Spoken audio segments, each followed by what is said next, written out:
What's going on, ladies and gentlemen, and welcome back to another episode of Elude Stalwart playing World of Warcraft Battle for Azeroth. Today we're going to be running on Thorthord. He's our enhancement shaman on the Alliance side on the Dalaran server.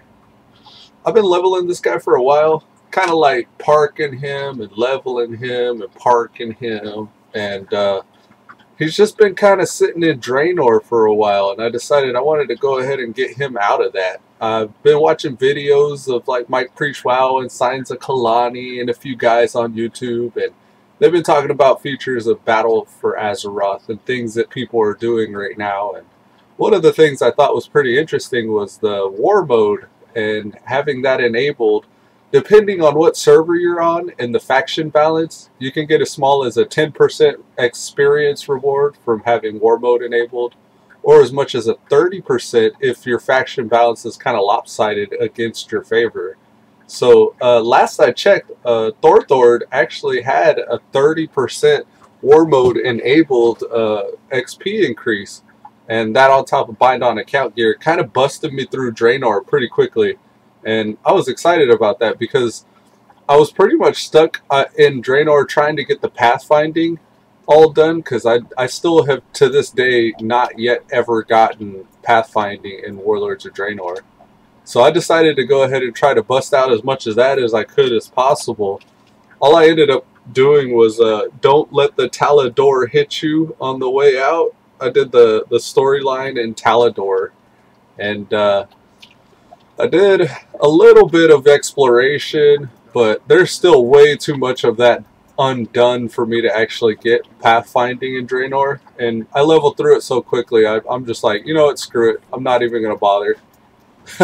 So I ended up just getting straight to Legion. After I hit 101, I decided to start doing my Legion quests. And so far, pretty fresh in Legion. All I've gotten is the Doomhammer, and I'm still wearing all my bind on account gear. I got like 1 or 2 items that I replaced with like this helm here. I replaced my BOA helm with this one from Draenor because my bind on account gear stops at level 100. So I'm already 1 level past its usefulness.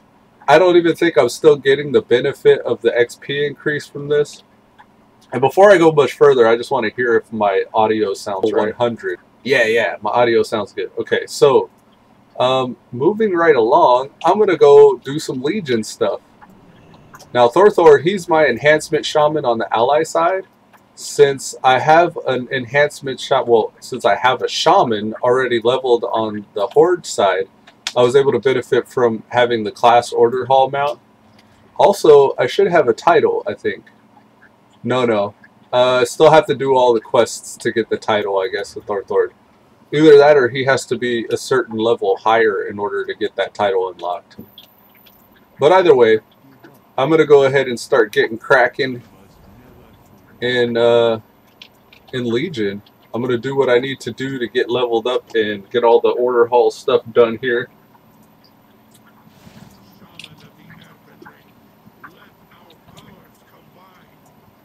So, on Thorthord, so far, all I've done is unlocked the order hall and the artifact weapon. And I'm kind of listening to what he's saying because I'm not sure like what's going on here. He wants me to... I'm doing a ritual of some sort. These water effects are crazy. They're nuking my FPS.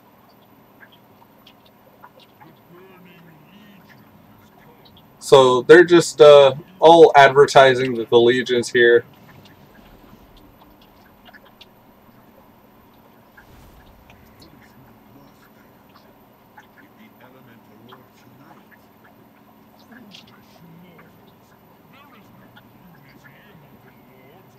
I don't know what this is for. Ritual of the Tides?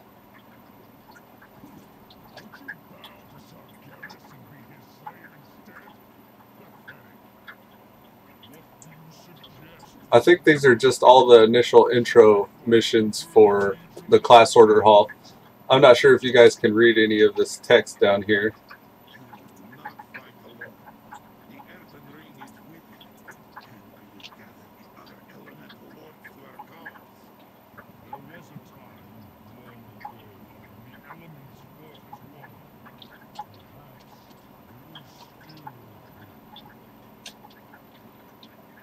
Ritual of the Tides.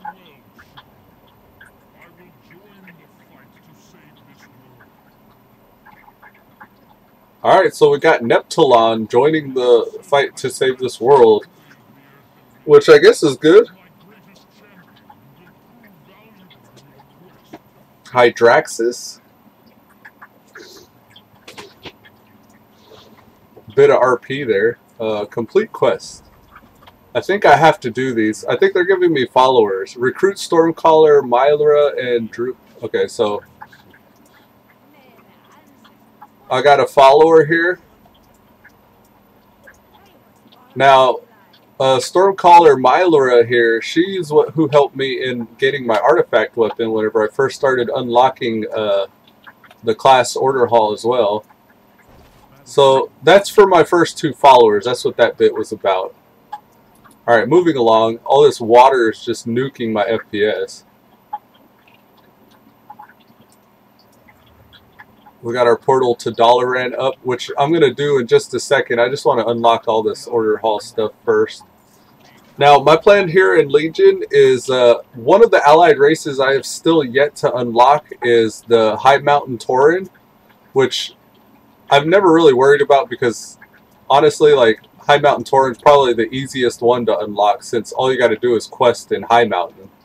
I'm going to do all of the High Mountain quests, the Ain't No Mountain High Enough achievement, and getting exalted with the High Mountain Tauren as well. So my plan for those is, yeah, pretty much that, just questing in High Mountain. So here, let me say Ain't No Mountain.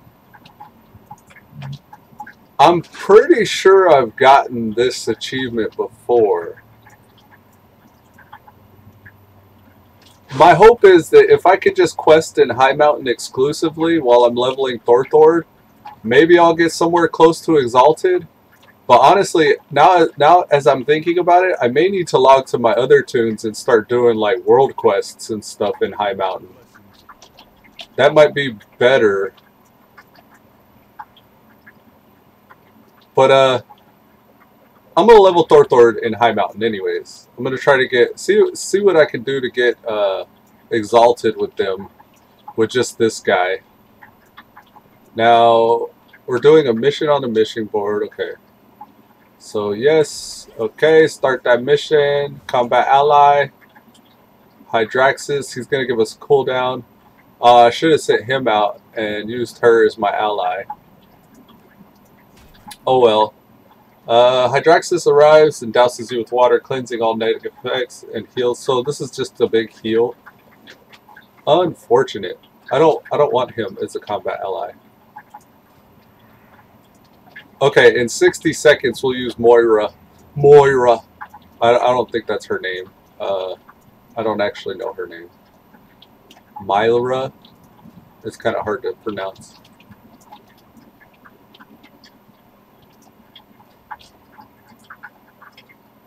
So this is going to take 60 seconds, and then we'll get her back.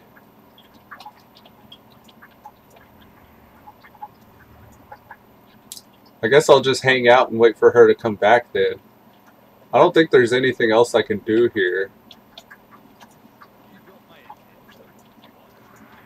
They're all calling me Farseer, but I have not yet earned that title. I remember there being a way you could get buffs while you're in here, but I don't think I've done what I need to unlock that yet.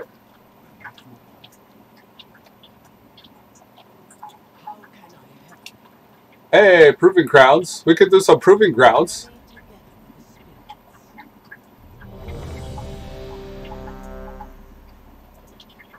This will pass time for us. We'll just do the Bronze Proving Grounds while we're waiting for that mission. This is going to be a lot longer than 60 seconds, but we'll at least be done with it without it having to wait around a whole lot.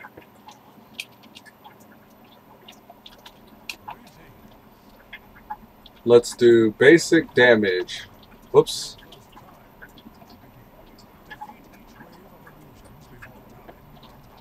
Defeat each wave of illusions before time runs out. I'm going to save my cooldowns until I get a lot more bad guys.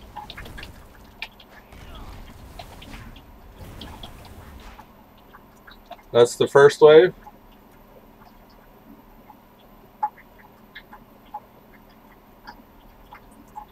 And I guess we're waiting for the timer. 4, 3, 2, 1. All right.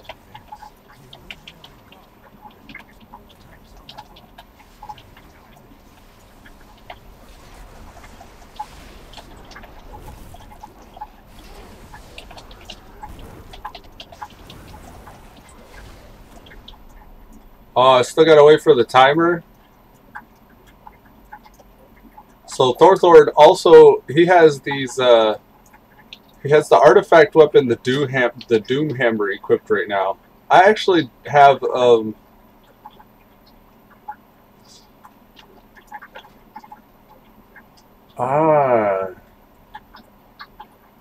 this artifact power was sacred to draw out the darkness from the wound of Sargeras and stabilize Azeroth. I wonder if I could still use artifact slots or relics. 2, 1.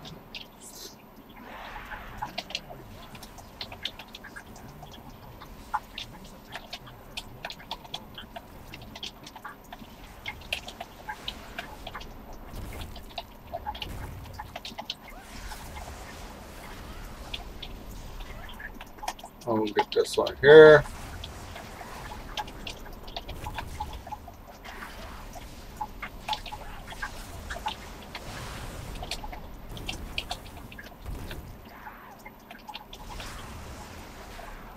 This is just the bronze, so we're going to end up with a lot of time remaining, I think, with a lot of these.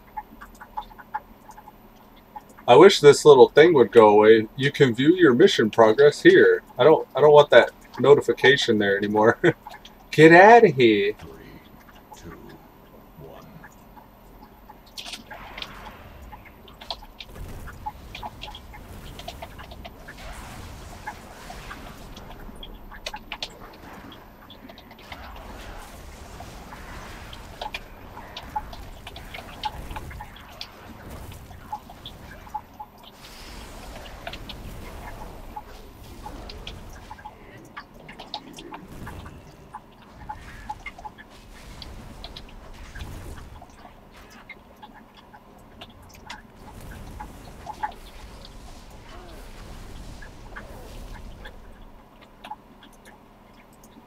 I need to hit the transmog guy up whenever I get out of here, because I got a lot better looking mogs. I was running with this one until I got this weapon. After I got the artifact power or the artifact weapon, it reset to look like the default Doom Hammer. But this is the one that I'm actually running with. 3, 2, 1. If I put these on, you can see.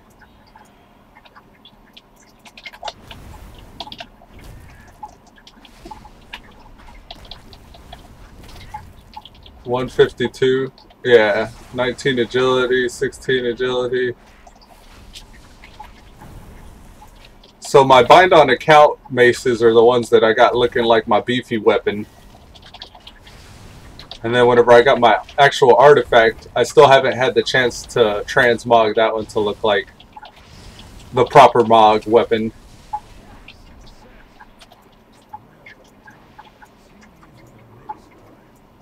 Alright, done with that. I'm going to pop out of here now. This is only usable in the proving grounds. Okay. Alright, so that was that, I guess. Now, to leave this place, how do I get out? I want out.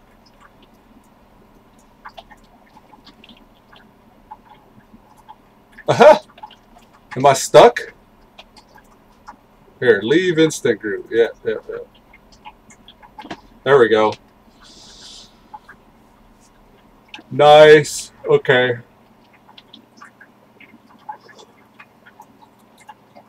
Oh, damn water.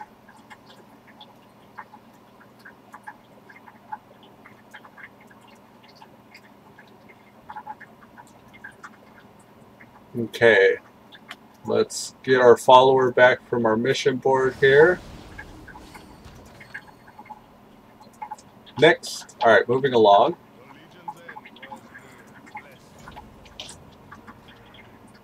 Now, I'm going to put Stonecaller Mylara as my combat follower. We have no missions. This guy's telling us to recruit some followers. Looking to buy?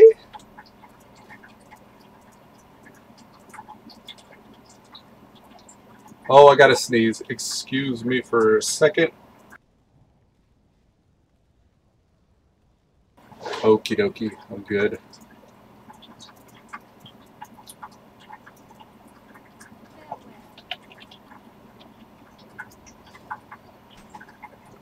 So that Hellstone that we got is 3 charges, and that's pretty cool. We could get this Hellstone. I would actually run that Proving Grounds every day to get these Hellstones to start out with. I mean, it's not like you have to actually complete it. You could just go buy it and then run out and away from the Proving Grounds after that. I wonder if that's really the case. That would be an interesting little thing to note for future reference. 25% success.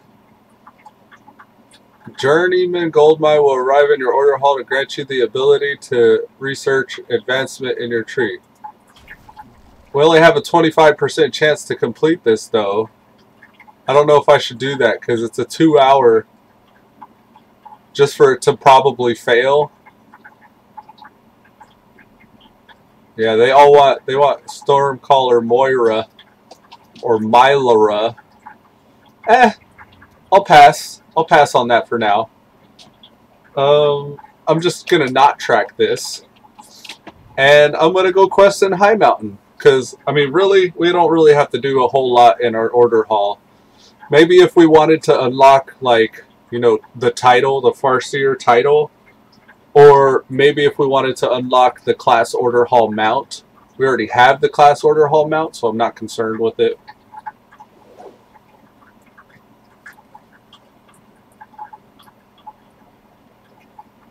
I really can't think of anything else. Maybe the title. Maybe at some point we'd want to get the title, but I think I'd rather just level through Legion as quickly as humanly possible first. Actually, I want to say maybe we would have to do our class hall quests in order to get to the Broken Shore. Because, like, the Broken Isles also had a little add-on, the Broken Shore. That's actually where this image is taking place right here. This is the Broken Shore, and this was the raid, the Tomb of Sargeras, I want to say, that was out on the Broken Shore. And the only reason why I think that is to get out on the Broken Shore and do those quests eventually leads you to getting the repurposed Fell Focuser. And I wonder if I still want to do that. I think I do. I want to do the High Mountain stuff, though, because I need to level to High Mountain.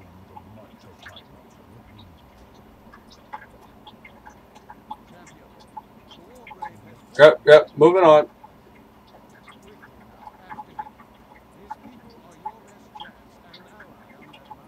I forgot to Mog.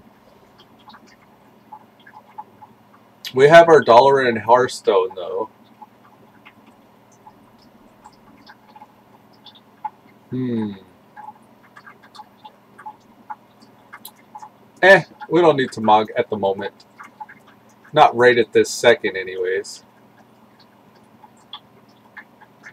Get out of here! It says you can view mission progress here. Well, I don't want that help notification anymore.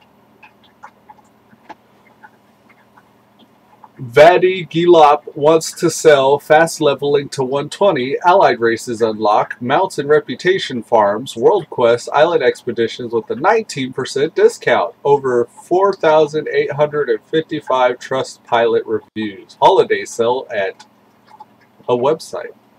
Why is it, how, oh. I've been seeing that a lot lately. I feel like the previous expansions haven't had as much trade chat spam for out of WoW services. Like I don't know what you call them. Like there are these people that have been popping up a lot lately in trade chat selling the ahead of the curve, for example. Those guys are at least part of a guild selling those things for in-game gold. But I've been seeing even lately a lot more people selling services like that for real life money. And I guess maybe they were converting it so you could buy like the WoW tokens to convert to the gold to buy the service from the guilds. Like maybe they were just letting you know, like, hey, if you give us this much in-game gold, like that translates to this much real life money if you just rather spend money instead of gold to get your ahead of the curve. So like I don't know. I guess that's something that's in the game that people are able to do, but it's not necessarily something that I would agree with or go out of my way to do.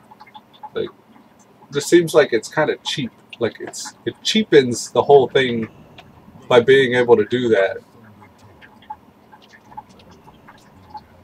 Well, I'm gonna fly away. As soon as I landed, I realized I was starting to get these aura debuffs from these Death Knights that were just right there in the area. I have my war mode enabled, so I gotta be careful.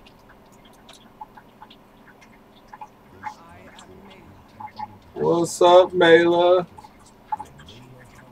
Alright. We're going to do the grind here.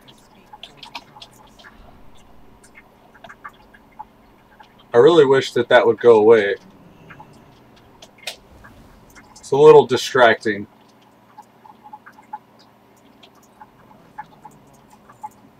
Earth Mother, watch over.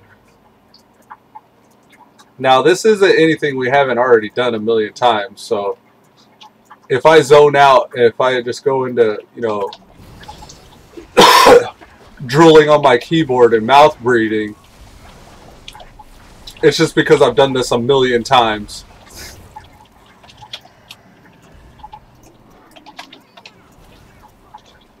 Moira's gonna make it fun. I'm gonna kick your butt. Now, talents, we get our next PvP talent at 110, so we don't really have to worry about anything here.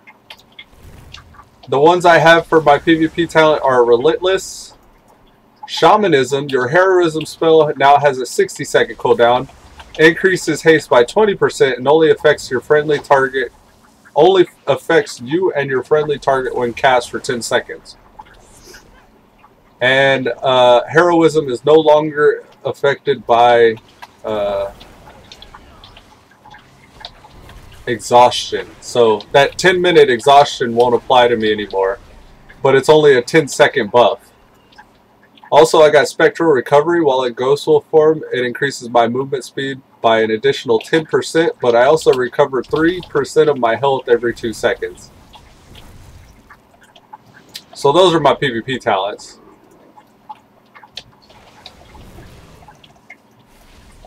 So I can Bloodlust a lot more. You notice I don't become sated. Only it's not called Bloodlust when I'm Alliance. It's called Heroism. Gather round, just gather everything.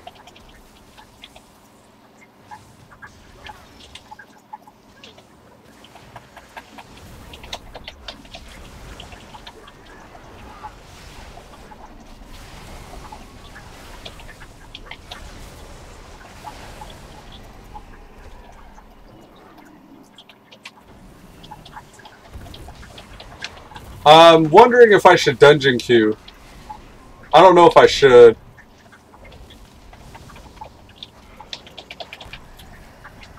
Maybe if I specifically queue for High Mountain the whole time? Or rather, what is it called? What's the High Mountain dungeon?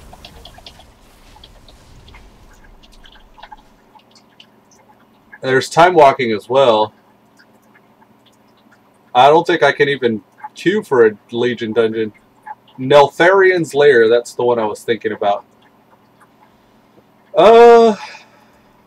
Random time walking dungeon? I mean, we could do one time walking dungeon. Let's do one random time walking for the daily reward. And then after that, we'll go to Neltharian's Lair as much as possible.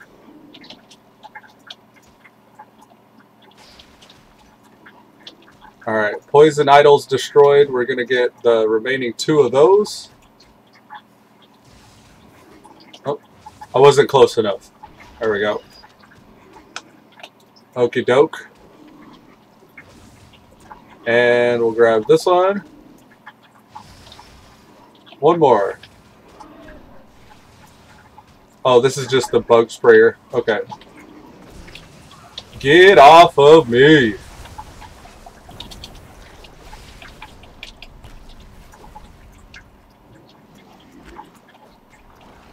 Alright, we got this guy. Let's bug spray him. Where's the item? Oh, he drops the item. Okay.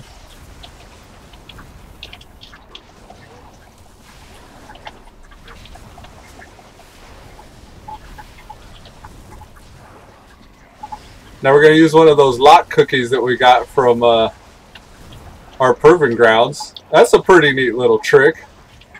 I almost expected it to not work when I tried to use it. Excuse me. Now you may notice that from my last video to this one here, there was a bit of a gap in between the amount of time that I was streaming there. It was mostly due to the holidays, but also kind of due to the fact that I've been a little under the weather. But I'm a lot better now. I've gotten over my throat gunk for the most part. I just don't want to stream while I was all mucusy and coughing and stuff.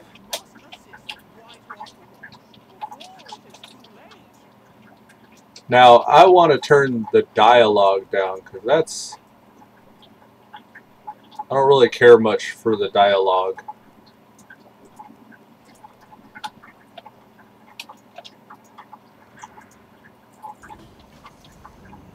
Whoops. That was an accident.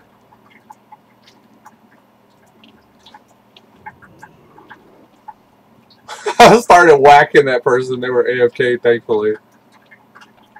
Uh-oh. He just went still. GTFO! It was an accident!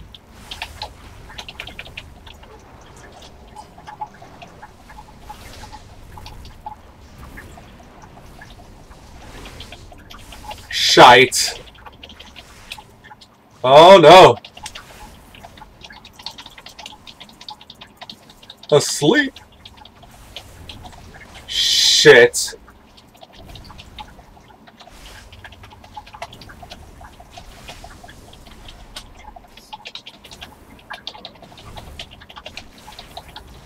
Come on, don't die on me, Thorthord.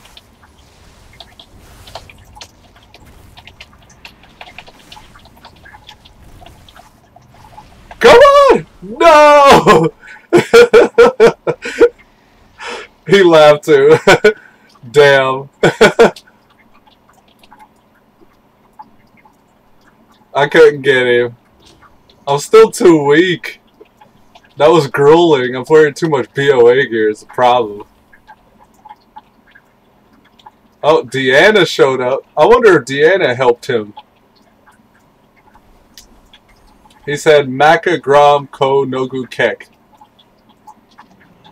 Alright, y'all are all very cool. I'm GTFOing.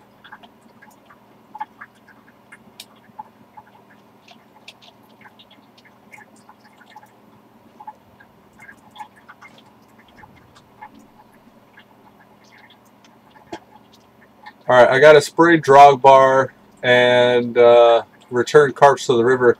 I don't know if this area is safe right now, though.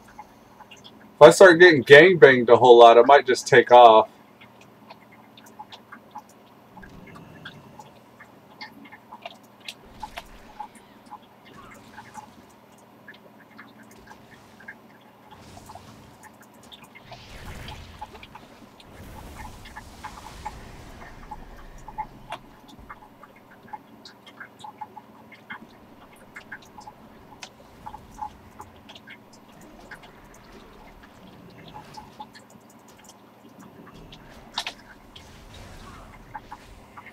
Where can I put this? Let's put this on this. There we go. Let me get topped off in case somebody wants to sneak up on me.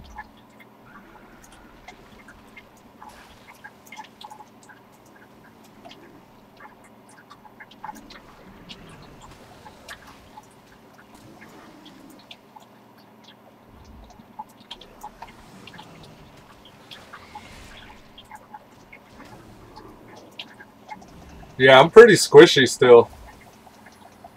I just got to Legion, so I feel like I'm probably under the power curve a little bit.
Whoops. Ha!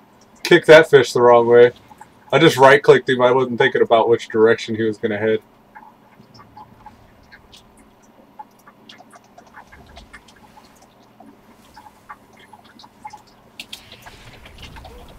Man, I feel squishy.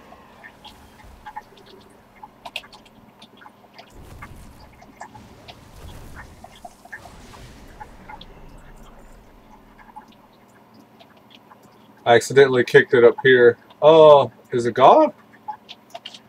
It disappeared, I guess. Stout. I don't want any beef, bro. Just wanted that fish. Excuse me, getting right out of here. Having flying is definitely a huge plus. Oh! No! He's back! Run, motherfucker, run! Run! GTF out of there! As soon as we can fly, as soon as we're able to fly, go, go, go, go, go, go! Fly, fly, fly, fly, fly! There it is! Run! That Tauren, man, or that Druid rather, he wants beef now. It was an accident. I accidentally right-clicked you. So this is the first bit of world PvP that I've really gotten into.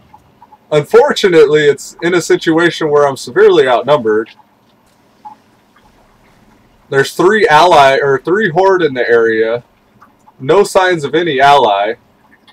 And all I want to do is get my quest done. Look, he's still over there peeping me. He's trying to track me down, which is kind of annoying because I want to get out of here.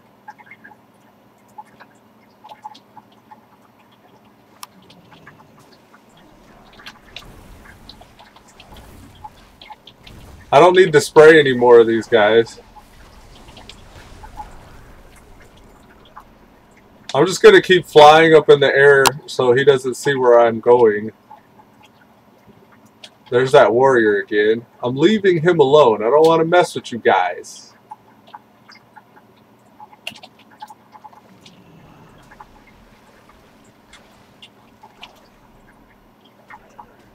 Now, even though I finished the objective for this quest, I can still use the item to help me fight these guys.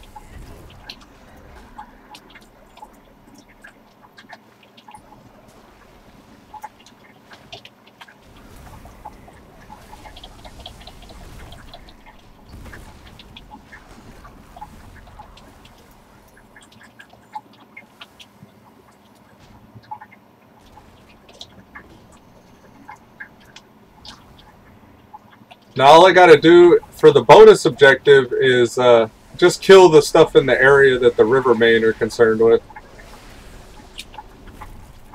Still having to keep an eye out for that druid. That stealthy druid.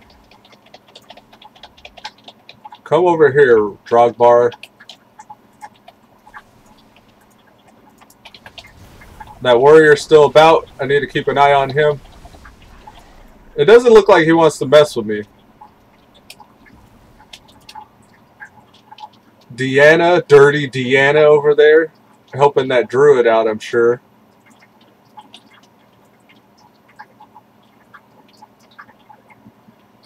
Alright, the click objectives are worth more than the kill objectives, so I'll save this person. Alright. If I click on one more guy, I should be done here. Is there one more guy I can save? Yeah, here we go. Done, son. Alright. There's a lost baby over here. Moozy Waterwise. Oh god, it's so sexy being able to just fly everywhere. I am so glad I did pathfinding in this expansion.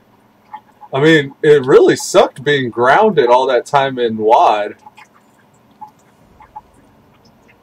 14. This is a chest upgrade. Watch out now, I'm starting to get some upgrades. Might have to do a round 2 against that guy. Look, there he is.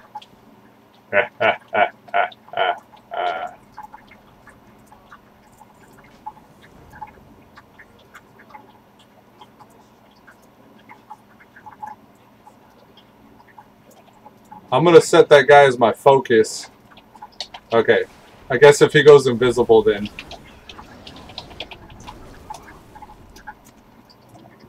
I need to hurry up and get out of this cave before that guy comes after me.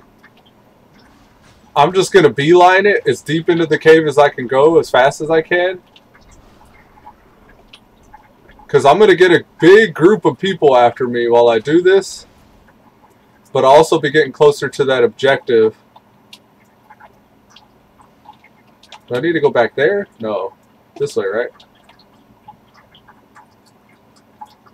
Yeah. Oh, my mouse went all wanky there. Sorry about that.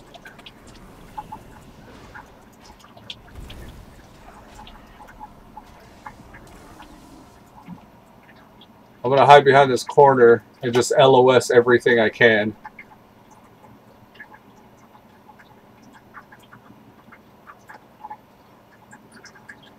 Come to me. Okay, okay.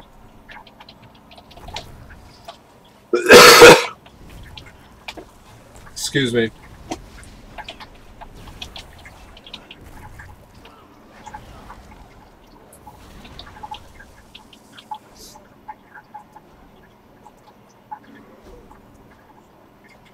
So yeah, I'm just running deep into this cave in case that druid tries to come after me. He'll have to fight his way through all that crap to get to me.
I think there's something over this way. I want to keep an eye out for like treasures and stuff, I think. Is this somebody dead?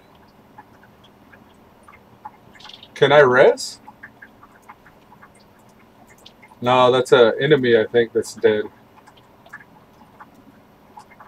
So there are a lot of Horde in this area, eh?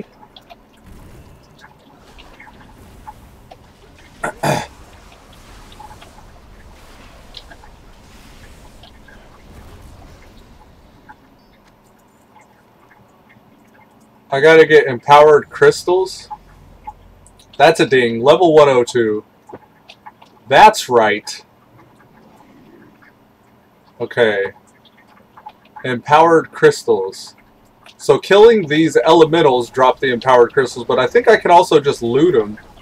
And that chest is what I was looking for earlier, so that's that out of the way. Now I'm concerned with the fact that this guy looks like he's been tagged.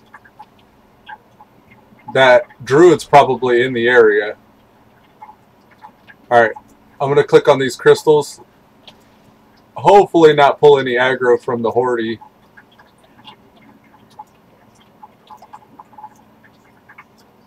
Sounds like he's fighting that boss guy. Or the name guy at least. Oh, I just saw you go invisible. Concerned. Concerned face.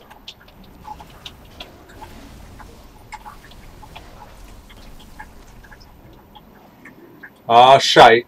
I see him. I see somebody over there. Yep, here she comes. Dirty Diana. Dirty Diana. No. Dirty Diana. No. She's like, hey, I see that one guy. Run, motherfucker, run. Run, run, run. Getting out of here. Run away. Now I gotta go kill Gelmog. Shite. I don't need Gelmog that bad. I'll come back for him after these guys have moved on. Because there was a demon hunter there. There was a priest. And then that druid that keeps on picking on me. Alright, as soon as I can fly, I'll just go turn in Moozy.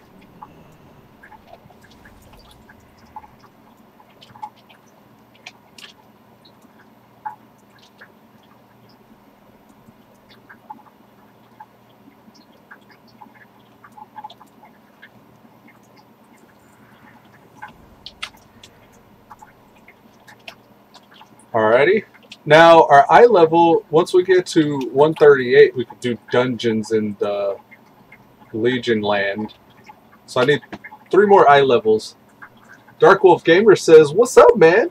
It's me. I'm back again. How are you? What's up, man? How's it going? I'm doing well. I've been sick for the past few days or so, for like the last week, but I'm doing a lot better now. How about you? How you been doing? How's the new year treating you so far? Oh, somebody's near me. Oh, is it a friendly? Ah, we got a friendly near us now. Yes! Alright, so I'm going to delete this.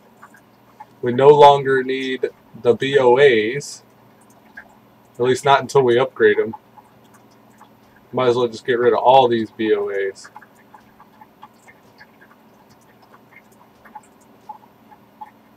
Dark Wolf Gamer says, doing good. Alright, glad to hear it, man. Yeah, I'm trying to level my Ally Shaman here through Legion, and I'm doing all the Ain't No Mountain High Enough objectives.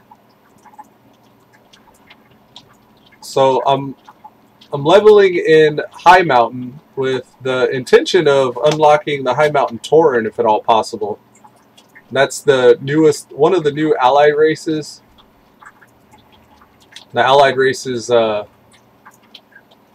like bull moose tauren.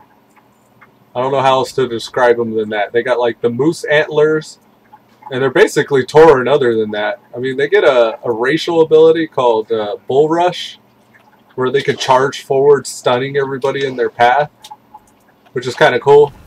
But other than that, they're basically just tauren. You can't play while your membership ended today? Oh no.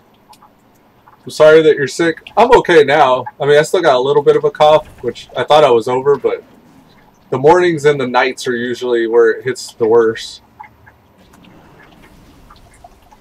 But other than that, that's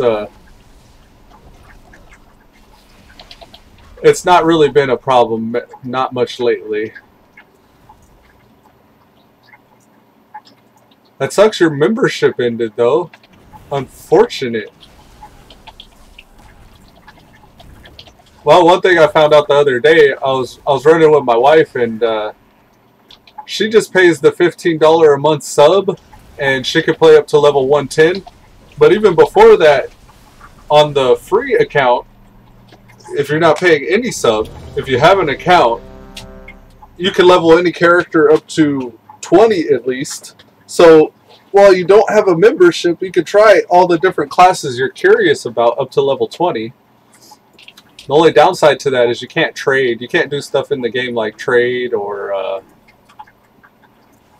I don't know if you could join guilds or talk in trade chat.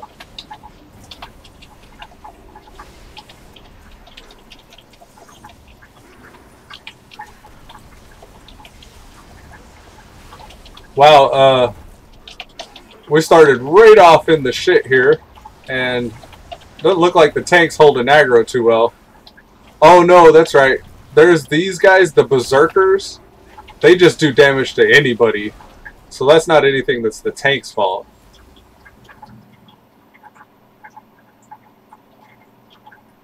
Alright, so have I done all my shaman stuff?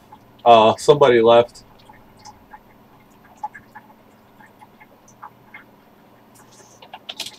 The berserkers attack randomly.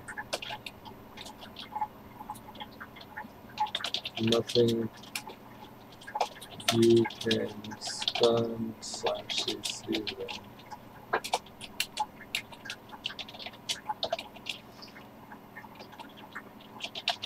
Also, the elemental foods will if not interrupted.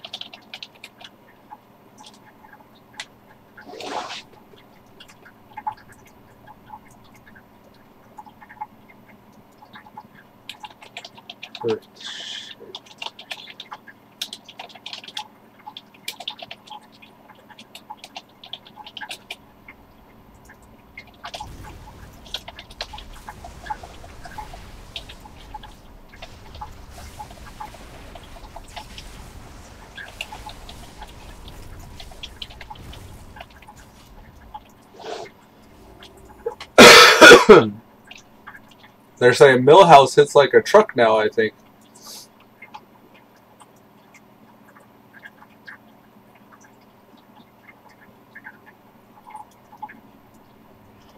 So we lost our tank right off rip. He was like, oh, this is some work now. And then he just left group. Dark Wolf Gamer says, how long have I been subbed? I know it's been a while now. It's been at least a month or two. Is there a way I could check that? Is there somewhere I could look up how long you've been subbed? Because I wouldn't actually know. I have I think like 160, I want to say like, I think 160 subscribers.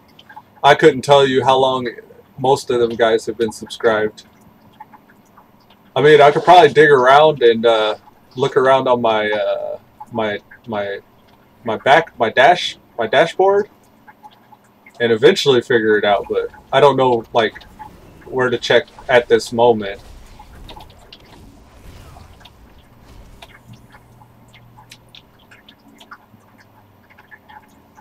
Hey, we got our tank now. These are some 120s. We got 120s in this group. Yay, cheer. Brilliant! Alright, so berserkers. We need to get this guy.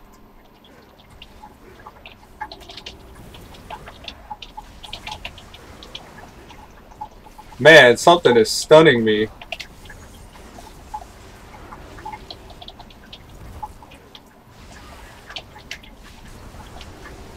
Alright, there's the Earthshaper. Here's the Berserker.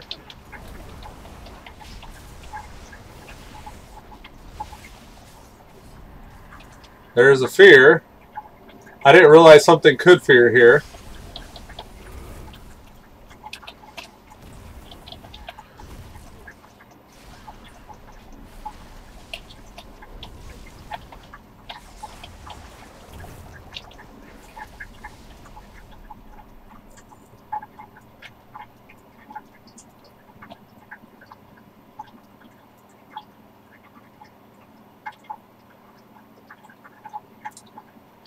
The demon hunter said, nope, it wasn't Millhouse. That other tank was just squishy. Then our tank asked for 1 second, and then the healer said, yup. Dark Wolf Gamer says, I don't know, I'll look it up. 161? Ah, okay. What is that? How long you been subbed? Or is that 106? That's how many subs I have, right? Okay. Yeah, if I stream back-to-back each day, every day, like hopefully now that my chest congestion and all my throat crap is gone, I can go like consistently day after day. I could probably get that number up quite a bit more.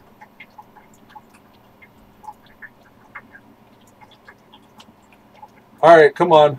He says, Lo, sorry I don't have brew on my bars for some reason. Without that, I'm super squishy. I don't know how you kept me alive there. And the healer was like, you're better than the last guy because I'm a good healer, laugh out loud.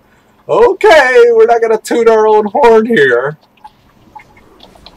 Alright, I'm going to go straight for the Earth Shaper. Ah! That's stunned though. I want this Earth Shaper down. Alright, I'm going to drop my Tremor Totem. It's only going to last 10 seconds, but... something is stunning me. I think if you're in front of the Warbringers, they stun you.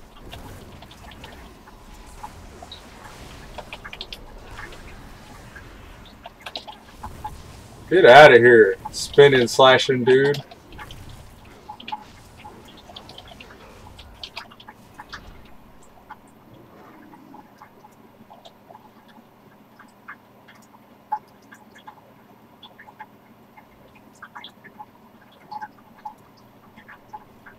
Alright, let's do this. I'm going to heroism right off the rip.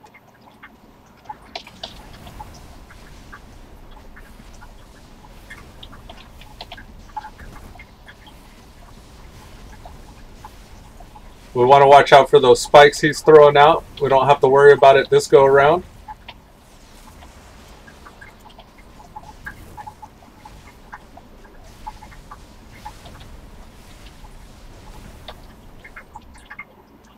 Alright, now it's just a matter of not getting killed by that. Like this guy's going to. He almost got killed.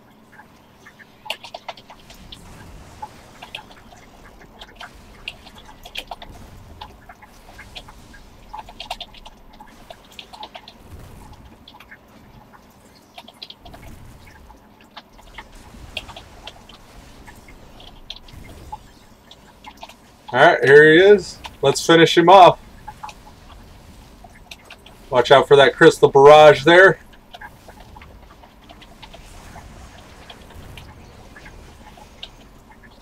Nice. Well done. And what's cool about this is running these... Ooh, I may just back-to-back queue for these catted dungeons. Because I come to think of it, I'll be getting some nice gear upgrades this way.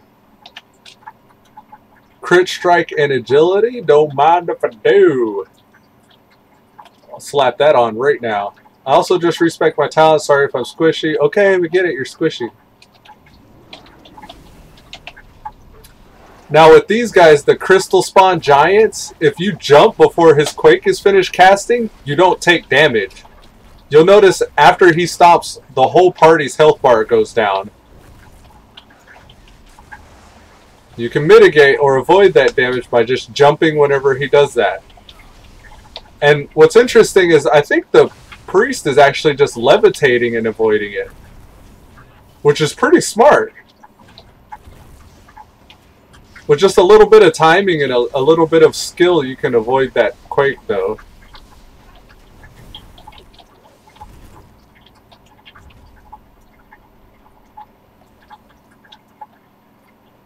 Darkwolf says you have to go to the dashboard, then community, then go to subscribers. Ah, okay. Well, I'll probably do that when I get out of this dungeon if you want.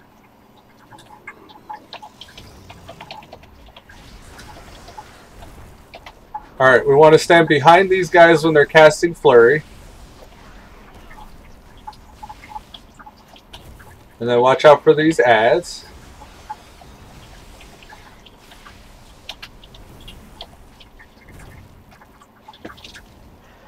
I'm sorry, it's not Flurry, it's called Flay. So when they cast Flay, we gotta get behind them. Oh, we got some extras. Black Ox statues picking them up. That's nice.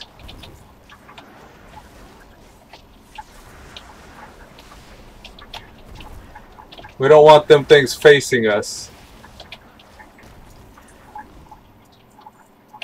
Yeah, we're not doing too bad. We're keeping up with the big boys.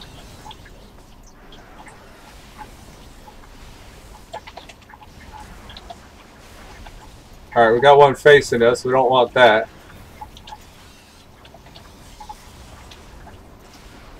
Now we're going to watch for Quake and jump.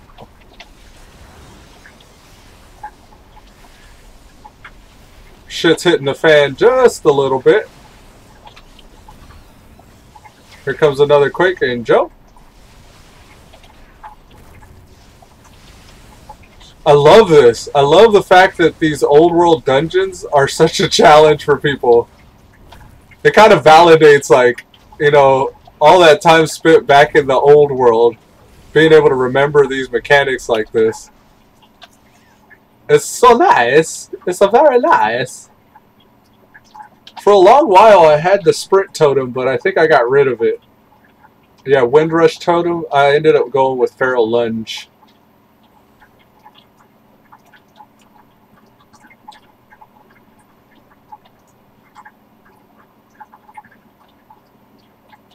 Alright, here we go. We're going to get the stones or slab hide mount.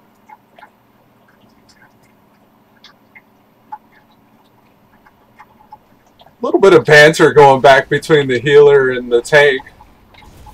They seem very friendly with each other. It's nice to see that.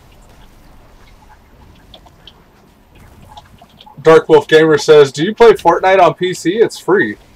I have been known to play Fortnite on my...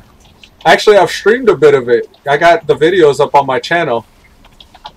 Yeah, I used to roll with my cousin or my nephew every single day. But I kind of fell off a bit after I realized that all the cosmetics and stuff like that were really just... It's a bit of a marketing strategy to have those, you know, digital scarcity. It's like fake scarcity that they sell you on, and it's really nothing to do with the skill that's required in the game to get these items that are really just aesthetic. But I find with myself, like, I have a very addictive personality, and I want something, and I want more of something, and you know, with those Fortnite type games like that, even like when I play it, I want the stuff that pops up on that store. And I kept seeing these new things pop up on the store, and I kept saying, like, oh no, I'm not gonna get this one, I'm gonna get the next one. No, then like it would pop up, and like I had to have the Monkey King, and then I had to have the Stalwart Sweeper. I don't care anything about like soccer. Like, I don't watch football or soccer like we call it in the US. But for some reason, I had to have the Stalwart Sweeper skin. And like, just little things like that. Like, every time I'd see something new and cool pop up on that store, I would want to buy it. So I really had to just get away from it, because I was starting to spend a lot of IRL money on games, on a game that was supposed to be free, just because I'm weak-willed. So, in my opinion, like, out of sight, out of mind, I just decided to not mess with it. I mean, in the game modes, too, like, a lot of the game modes that would be changing on rotation with each different patch and stuff were really interesting, but you had to almost relearn the game for each different game mode that would pop up, and it was taking a lot of time from WoW from me. And I really like WoW. I played WoW for a very long time, and I wanted to just keep going on Fortnite, and ended up taking a lot of time away from my WoW account, which I had an active sub on. So I was spending money buying the shop items, and then I was also spending money on WoW that I wasn't even playing. So yeah, I don't know. I mean, I would probably still play Fortnite here and there, but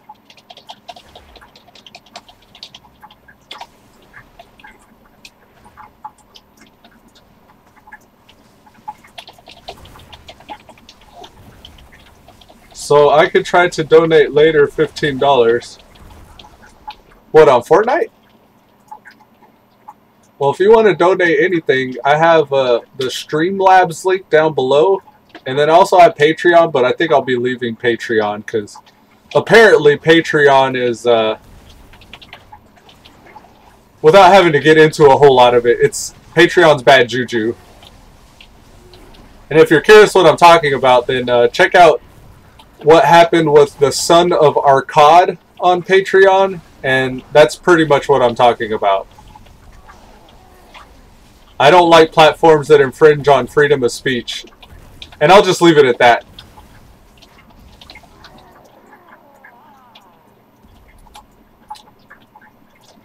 On YouTube? Oh, for YouTube, you can't donate on YouTube on my channel right now. I'm not partnered with YouTube, so I don't get that button. Ah, shit.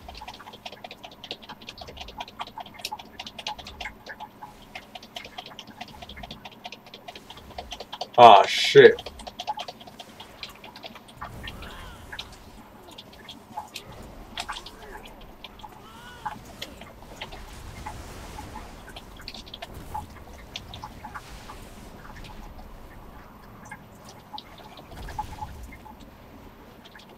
I got 20 seconds before I can do that again. We're going to get overran by these imps if we're not careful.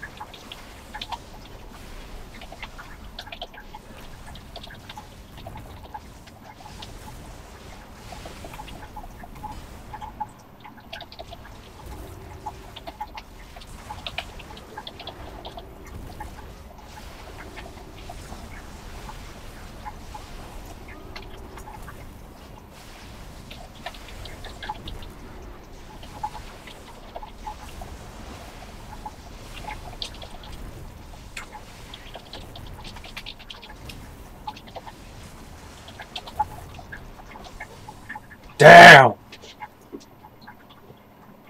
It's gonna reset and have a bunch of health. Man. I did, I lost it.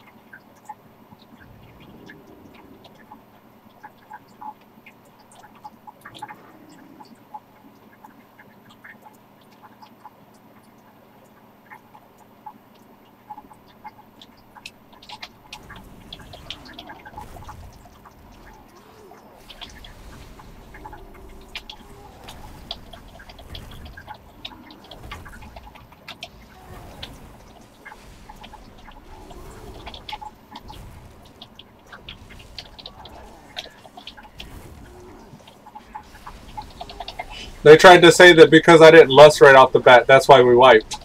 We wiped because that was a shitty pull. And they didn't take into account those scouts.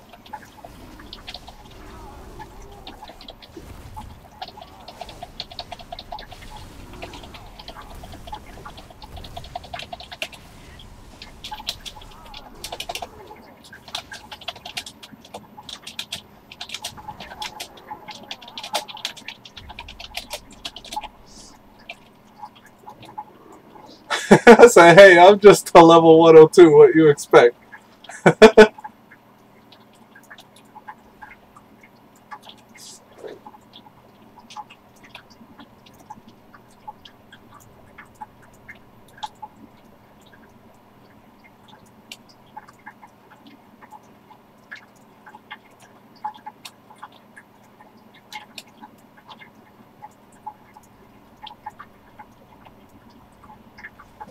Pete Vega said, hey, Elude. What's up, Pete Vega? Just coming back from a walk of shame here. We ended up wiping. We pulled these Pats, man. Have you ever played Cataclysm, Pete Vega? Wow, Cata. We're doing the time walking event, Cataclysm. And these dungeons, I'm surprised by how much they still hold. Like, they still hold true. Back in Cataclysm, these dungeons were pretty difficult. And that still appears to be true. They're still very difficult dungeons.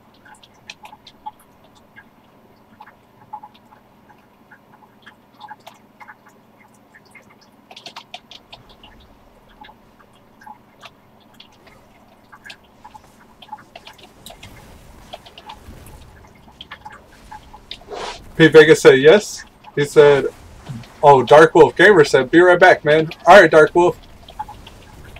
Yeah, Cataclysm, man. Cataclysm was fun. It was really fun if you were a survival hunter or a fire mage. I remember those two classes being really fun to play back then.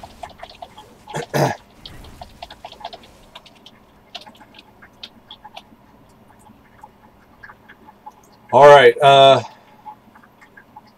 I need a dot on me for this. I don't know. I don't have anything that'll dot me, though. Maybe since I'm melee, it won't matter, though. Yeah, actually, I think since I'm melee, it won't matter.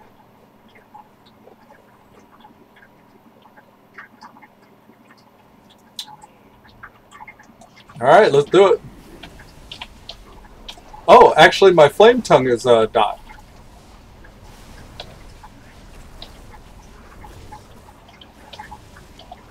There's that ground slam. Watch out for that. He's going to do a cast that we need to run out of. There's Shatter. Run back in. Looks like the warrior didn't know about that. There's a ground slam. He flipped it around. That sucks.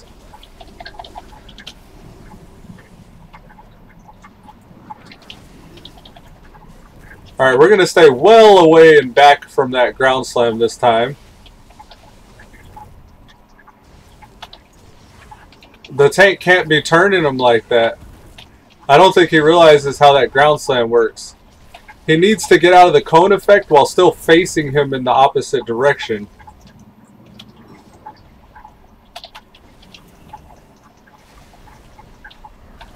Alright, get away from where he's going to face him. Alright.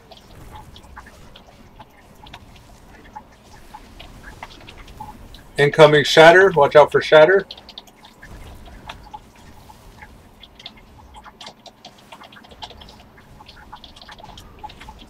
Well done, well done. Yeah, for whatever reason, as the tank was dodging that ground slam, the boss would cast it as he was turning around and nail all of us as well. There's always somebody that dies to that, though.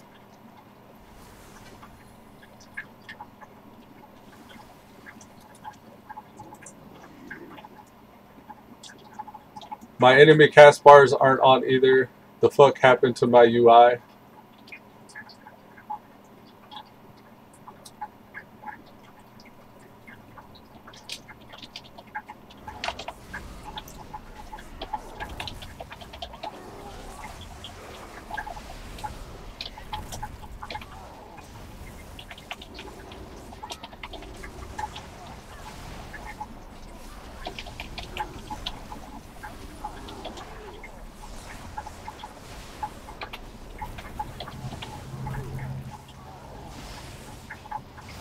Oh, this is going to be good when I get leveled.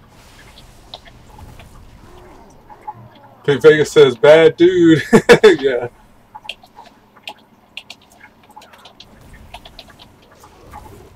Surely is. Surely is. Pete Vega, you ain't never lie. Pinkrose and I have been leveling a couple tunes on the Horde side of this server lately. Pinkrose has a paladin, and I got a priest. We're leveling together, and I think we've gotten to like we're getting close to level 40. I want to say. What level are they actually? I have Elude heal at 39. Yeah, we're about to hit level 40. So we've been running together. It's been pretty fun. I may have asked you this before, Pete Vega, but I forget. And I'm curious, like, why aren't you playing BFA? Is it the expansion? You haven't really been a fan of what you heard about? Or because a lot of people aren't happy with BFA or the state of WoW in general. But then also, like, is it the sub? Is it the monthly sub? Is that what's keeping you away? Or just out of curiosity. I don't mean to pry, though. Pete Vega said, cool.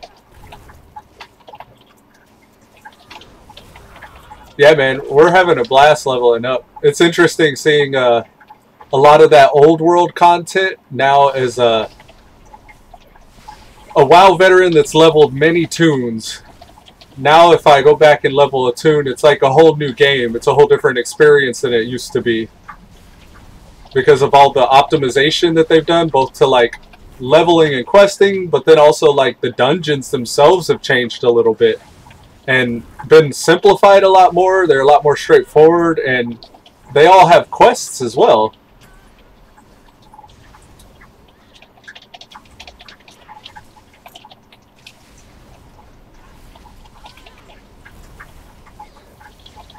So it's really neat seeing all those things as if they're new, like, again. And with the nature of level scaling, like, Pinkrose could be level 57, and I could be a level 30 running with Pinkrose. Because the level scaling makes it to where when you're out questing, you only see mobs that are of your level, which is pretty interesting. It makes it to where I can actually run with level 120s here in this group, and all I see are level 102s when I'm fighting. Whereas they all see level 120s while they're fighting. So level scaling is really kind of like, it's closed that gap that you have to traverse in order to level with your friends. And then cross-server as well, like the fact that things are cross-server makes it to where you can play with your friends from any server, no matter what server you're on.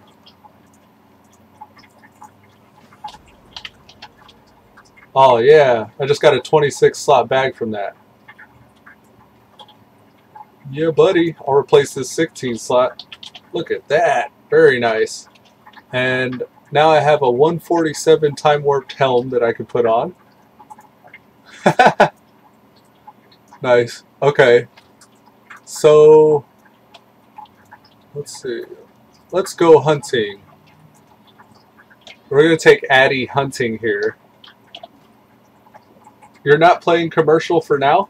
Oh, are you focused more on the non-commercial, quote-unquote, versions? That's cool, man. This is still cool. I mean, I really like those as well, but commercial's been... I'm pretty heavily invested in commercial, we'll put it that way.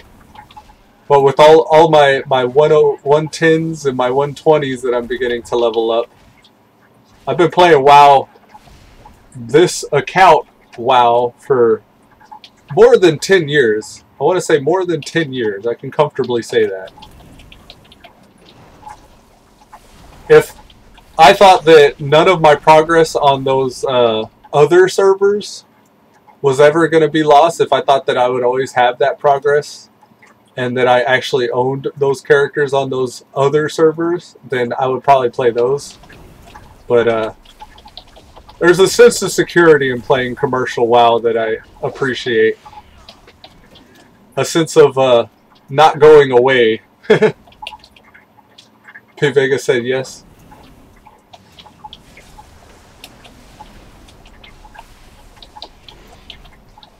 Oh, nice, man. I mean, Classic WoW will launch soon. Are you going to check out Classic WoW whenever the commercial version allows you to play Classic? just out of curiosity. I don't want to put your business out there. If you want to be private, that's cool too.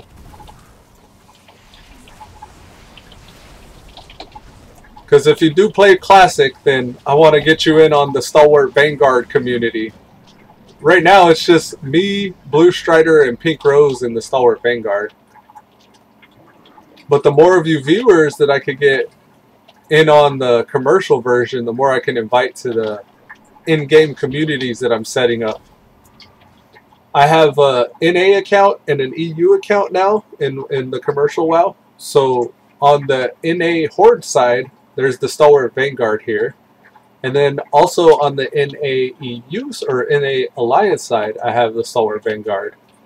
And then on my EU account, I don't keep the sub active all the time, but at some point I'll probably go back to the EU account to play with more viewers that play during my play times. And I'll have communities there as well. P. Vega said, noper. You're not going to play Classic when it comes out on retail? You're just content with the, you will, oh, okay, you'll let me know? Right on. Cool, man. And, you know, I got Discord as well. If you want to hit me up on that or send me a message. I think YouTube has a discussion thing or direct messages you can give me on YouTube as well. But definitely hit me up and let me know if you do make any moves, either to a commercial retail WoW or to the Classic WoW that will be coming out soon.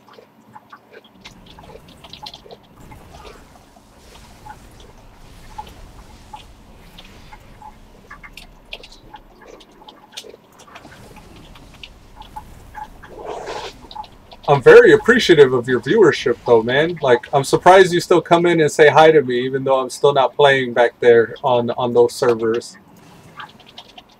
It truly does mean a lot.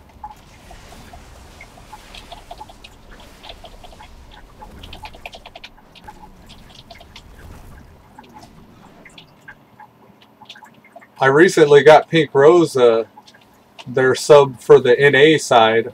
It was a total accident, but you, Nader, Pinkrose, and a handful of other people have been longtime viewers. So for the Christmas or holiday season, I didn't have much, so I couldn't do a whole lot. But I was able to at least get Pinkrose a couple months of subscription into WoW.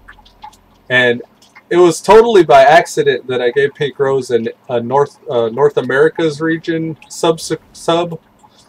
I went to the Battle.net store and I bought Game Time and I wanted to give it to Pinkrose, but it turned out that I bought NA Game Time, which I didn't know was different than the EU Game Time, and stuck Pinkrose on the NA servers. P. Vega says, gotta go, have fun. Alright, take it easy, man. Thanks for stopping by. But yeah, I felt quite like a doofus for doing that.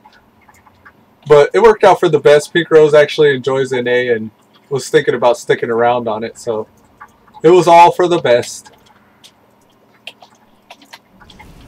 But yeah, I mean, at some point, if I'm able to do more, I want to show more love to the viewers if I can.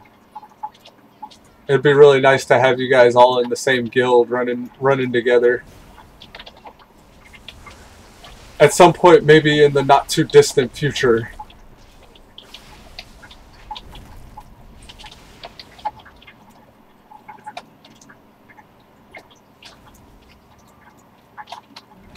Now I've queued back up for the time walking dungeons. I'm just a DPS, so there'll be quite a bit of a break in between dungeons to be able to level up and quest in High Mountain,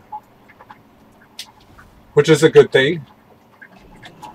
We'll get all these High Mountain quests knocked out. Hopefully get closer towards our High Mountain Tauren. Honestly, I feel like I'm leveling so fast nowadays that I really can't finish an entire zone or do all the stuff that I want to do in an entire zone before I'm into the next expansion, which isn't a bad problem to have, and it's not something I'm complaining about. It's actually something I think is kind of nice. And at any point I could always go back and turn off my XP, because that's a thing. There's just I think it's a rogue in Stormwind, and there's a rogue in Horde if you're a Horde character that you go talk to, and you can actually shut off your XP, so you could be like... What a lot of people are doing is they're stopping their XP at level 110, for example, so they can be overpowered in island expeditions and BFA.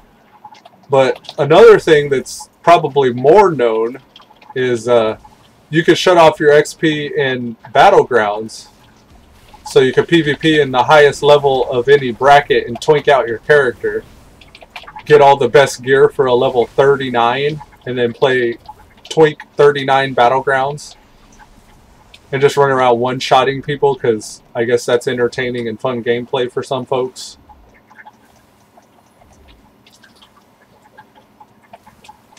I personally am not a fan. I'm not a fan of, the people that do that think that that's fun gameplay, because I'm out here trying to quest, and I don't want to be ganked by people that are just max level with just boredom and 5 hours on their hands trying to stop somebody's progression. Not that I've had that problem at all since, you know, all the goings on of level scaling and stuff in war mode. But I do remember leveling up back in the vanilla / BC days, having to deal with people that were just camping a boat in Booty Bay, where I was trying to get between continents, and there was just a stealth rogue waiting there to gank me. But then again, too, like with war mode here in BFA, I hear there's a problem where you're out trying to do your incursions, and there's like level 120s just sitting there camping people that are actually trying to level using incursions, just out there one-shotting them or spawn camping them. That's not anything I'm worried about, because I would just hark back and turn war mode off if it were me. Because I don't really need that kind of a bonus. I got time.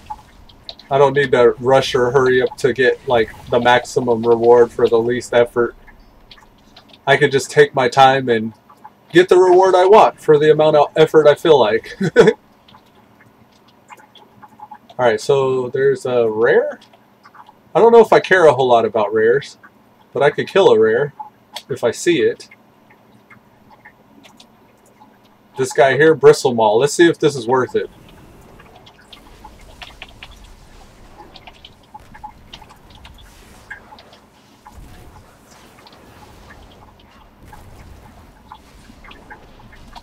We'll interrupt that.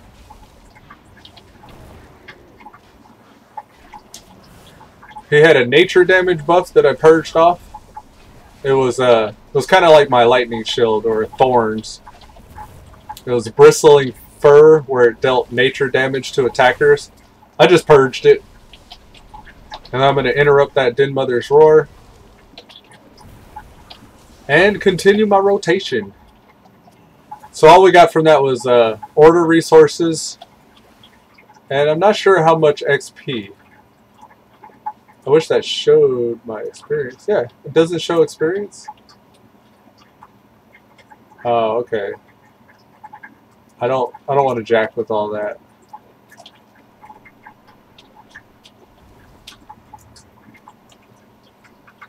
I'm not sure if the experience is worth it killing those guys. Well, I'm sure it is, but I'm not sure if it's worth going out of my way for. I was a little late on that one. I tried to give him a landslide, but he died before I got it off.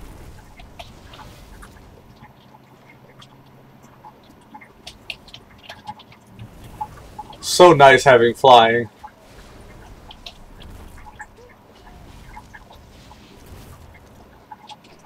I think after an expansion becomes like 3 expansions less relevant, you should just automatically get pathfinding. Or at least make it to where pathfinding is like retroactive in previous expansions if you've got it in one of the current ones. Like, I've gotten pathfinding in WoW BFA Part 1. I got the WoW BFA pathfinding Part 1. That is the pathfinding that's the current bleeding edge of progression in Battle for Azeroth. I feel like that pathfinding should apply retroactively to my account in every previous expansion, because I did enough to go out of my way to get that, you know, to the you know, degree that I did. Like, I'm on the bleeding edge in pathfinding, in my opinion, if I got WoW BFA pathfinding part 1. So why is it, how come we can't just make that apply to Legion and Warlords of Draenor and Cataclysm and Vanilla? I mean, I wouldn't mind going out and buying the flying, you know, for each of those zones, but give me the option to, you know what I mean? Like, let me go back and buy flying for, you know, Legion. Let me buy flying for Warlords of Draenor. Don't make it too cheap, but also don't make it too expensive. Like, don't make it to where, here's a good example. Like, from Warlords of Draenor up to Legion, I made about 5,000 gold. So make that the amount of gold that it costs to buy flying in Warlords of Draenor. Because that then validates the fact that I have multiple alts as well. Like, I've already leveled through Draenor. Let's see. I have leveled through Draenor 1, 2, 3, 4, 5. Wait. 1, 2, 3, 4. 5, 6, 7, 8, 9, 10, 11, 12, 13, 14, 15, 16, 17. And then a couple of those are character boosts. So let's say 14. I've leveled through Draenor 14 times. Let me get pathfinding and let me buy flying for those expansions. You know what I mean? Like, a game should be fun to play, not work. And that's what Warlords of Draenor pathfinding feels like. It feels like work. Like, you go past leveling through the entire expansion, and then you have to go back and do all this extra shit like reputation grinds in order to just be able to fly through it when you level through it your 15th or 16th time. You hear how ridiculous that sounds? Like, that should not be the case. But what do I know? I'm just a player that's played WoW for 12 to 14 years.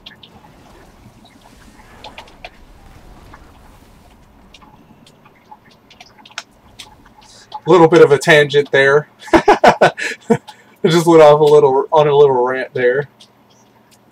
I'm gonna have to clip that one. What is this? A minute 29 in? I'm gonna clip that.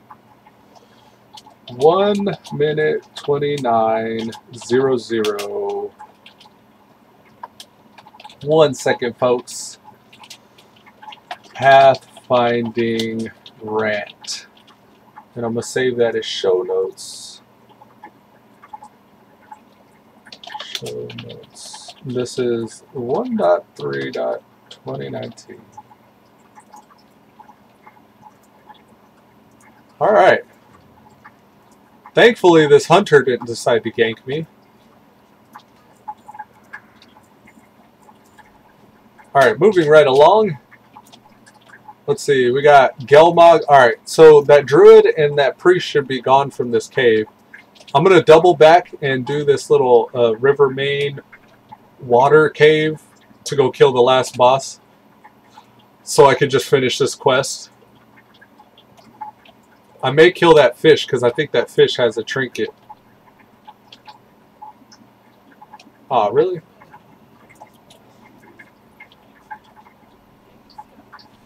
What was that? Alright, I'm just going to run straight through, and if I grab shit, I grab shit. A little pro tip here. These blue globules, if you don't have one already, will boost your run speed by 50% if you walk over them. I thought it refreshed the duration of that run speed buff. But I guess you can't get another one until it falls off. Alright, here he is. We're going to kill Gelmog now.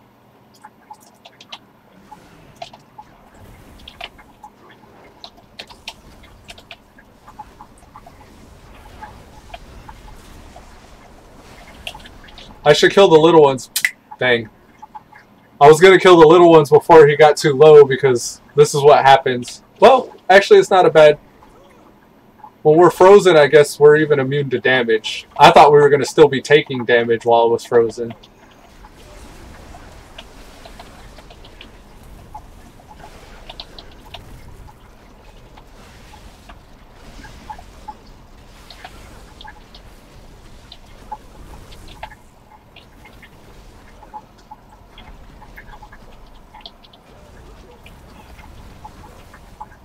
Alright, there we go.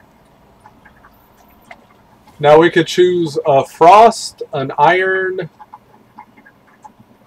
Yeah, I guess we could just pick which one we want here. I think all it's going to do is just level up. I want the skull one. I think it'll just level up our artifact weapon. So we're right now 152, but we dropped that in. That makes it 155. So that's all it did. It just increased the eye level of our weapon. Which is good because we didn't have a high item level on that weapon yet because of the Nooblies. The Nooblies to Legions.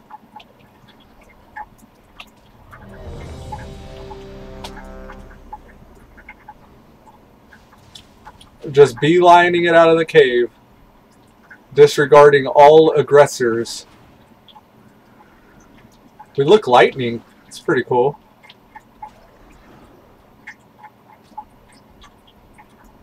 And was that triggered from our lightning shield? Alright, we're safe. Let's fly up as soon as it'll let us. We're waiting on 1 DPS. And fly. And fly. And hurry, because there's people around us. And fly. There we go.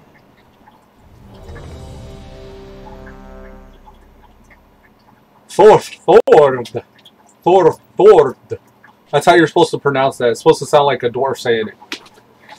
You know how a dwarf adds an R sound to everything he says?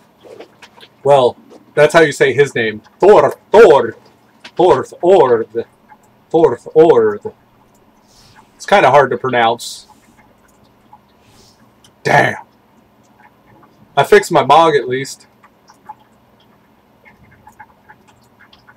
I was trying to fix my weapon Mog as well, but we're still default Doomhammer. Thorthord.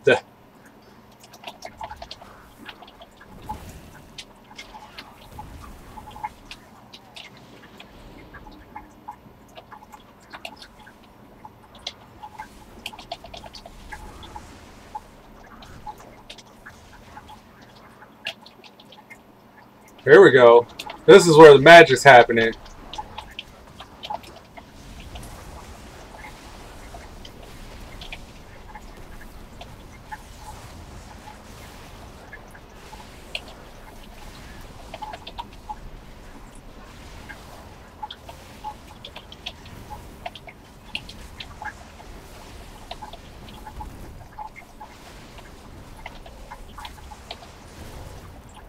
Yeah, boy. Yeah, buddy.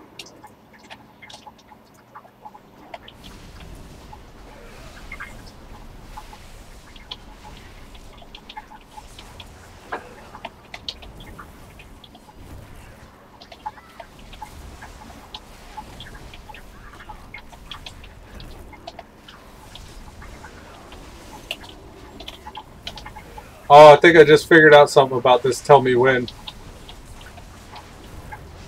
Now, whenever I'm casting my AoE rotation, you'll find that I'm using this bottom left icon here to go off of what next ability I should be using. Well, when I don't have a bottom left icon, I believe I'm supposed to just use my single target damaging abilities. Because all my AoEs are on cooldown. I thought that that meant to conserve energy or resources. But apparently, I think now I'm supposed to just switch to my single target rotation until my AoEs come back up. And that appears to be paying off.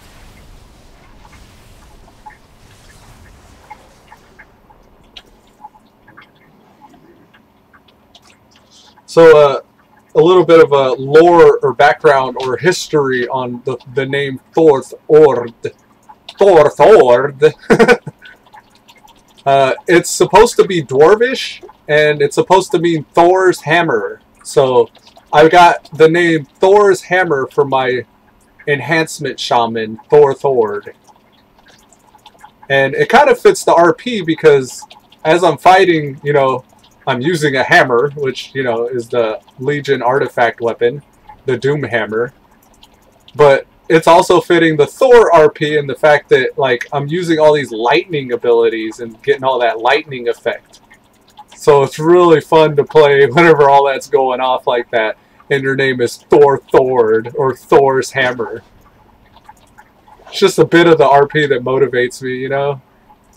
Sometimes that's what we need. We just need a little RP to motivate us to do the maximum capable damage, or damage we're capable of. Because that's really, I mean, Thor's a damage dealer, right? I mean, am I right? Or is he like a tank? He's not a tank, right? He ain't got no shield. He's got a hammer. So yeah. And you know, now Thor has an axe, you know, as of Avengers Infinity War. So maybe we'll go get an axe, you know? Get a nice lightning axe. Do some axe lightning damage. You know what I mean? You know what I'm saying. You know what I'm talking about. Raw. That guy's glitched out for whatever reason.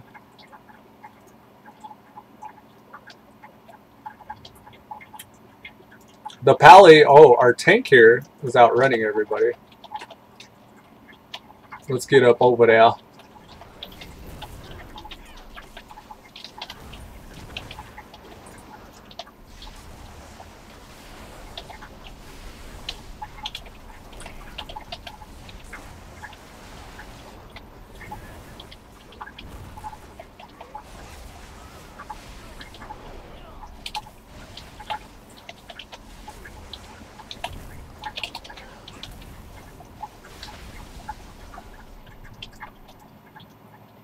Yeah, buddy.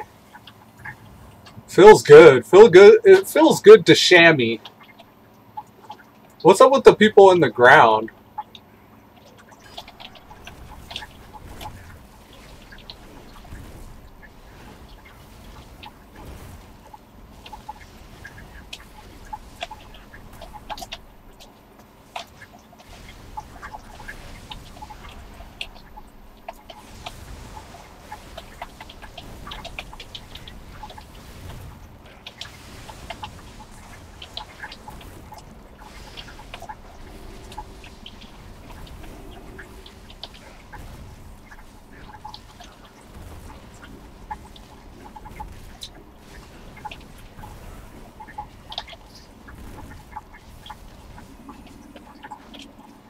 Why is he blitzing melee characters? Usually he blitzes the ranged attackers.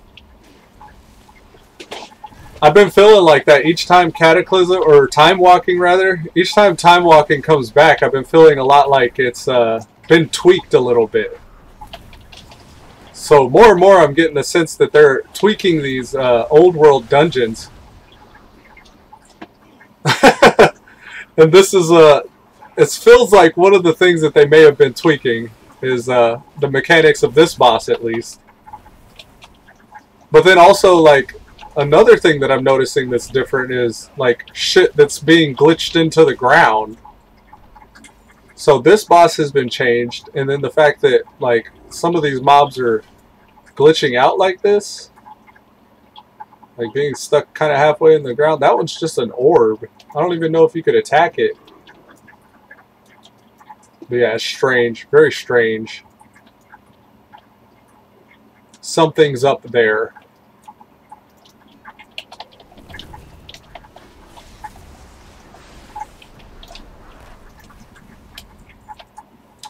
I'm gonna eat some crit strike food.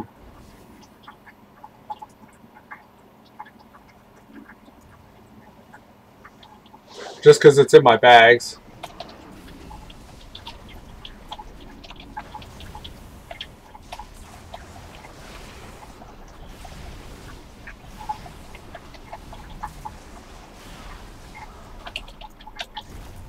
Oh, shite. I didn't see the boss coming. Whoops. Nobody's interrupting Chain Mine.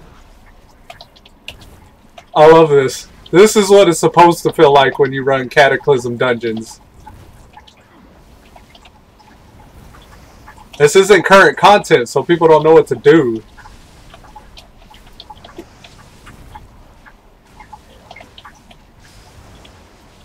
And what's even more interesting is now the culture of dungeon running has become like this Mythic Plus thing, where it's like, get in and destroy everything as quickly as humanly possible so you can get right back out of the dungeon.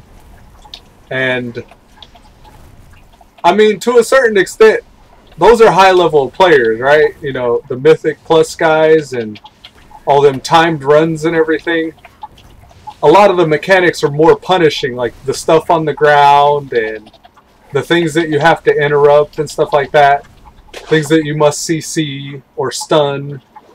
Like, all that's become a bit more important, but I feel like you're spending less time in those dungeons, so you're getting out quicker. Like, I don't know where I'm going with this. But I'm a bit of a dungeon veteran, right? I've been playing like WoW, and specifically with an interest of running dungeons, being in instances and groups since, I want to say, BC. Like, really, since Burning Crusade, I've been all about getting in dungeons and grouping up and doing like 5-man content. I have some raiding experience. Nowadays, I feel like I don't have the time or the patience to sit in raids, but I'm still very much about running dungeons, and even more so in the leveling, apparently, because that appears to be my favorite thing to do, is leveling dungeons for whatever reason. Like, I'd be interested in running mythics and stuff, but it's a lot harder to just solo or pug. We'll say pug. It's a lot harder to pug mythics than it is just leveling dungeons. This is where I find it easier to find groups that will actually get through the content. Like, there's also a certain amount of like relaxing that you can do in these leveling dungeons. Like, it still demands a certain amount of attention or attentiveness to do these leveling dungeons. And especially during time walking, where you got dungeons like this, where it's like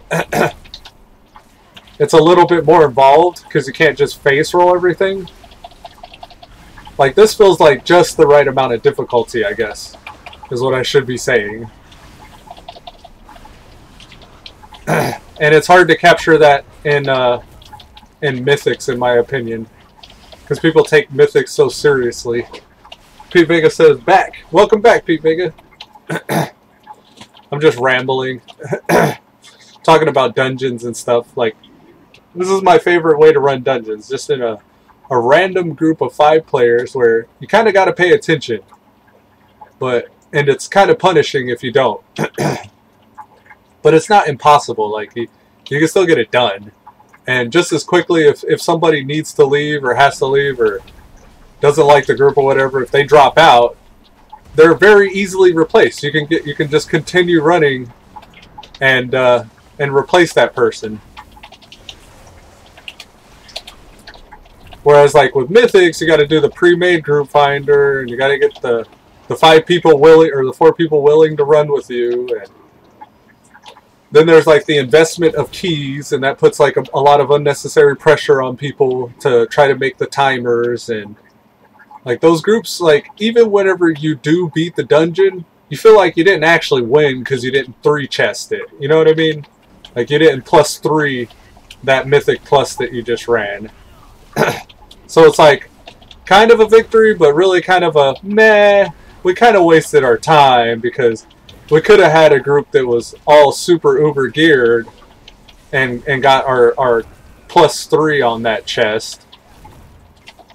So it kind of makes you less inclined to regroup with that group. But I guess if you were like, you know, a stalwart, if you were a stalwart player into mythics and keys and progression like that, you could probably stick around and keep on trying to re-invite people to your group after each run. And then the onesies and twosies that keep showing up, maybe you develop some sort of a bond with them and you invite them for your next grouping of your keys. Because, hey, that healer was really awesome.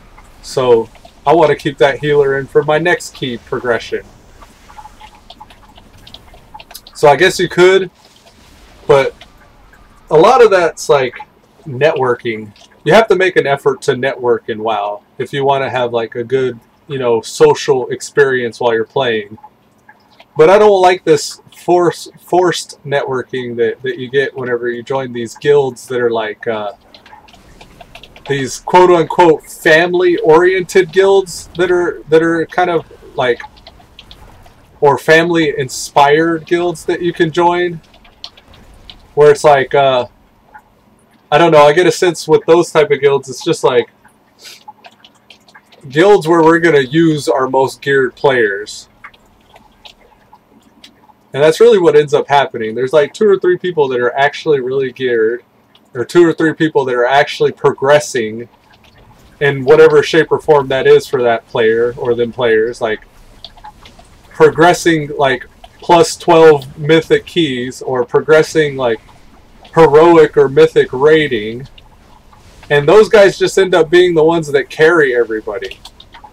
And I guess that's what family oriented means nowadays, is like family oriented in a sense that, oh, our kids are going to carry us through this expansion or this content. And I'm less of a fan of guilds and experiences like that. Pinkrose says, "Hi, Elude. How was you today?" I'm doing well, Pinkrose. How about yourself? I'm just ranting about grouping up.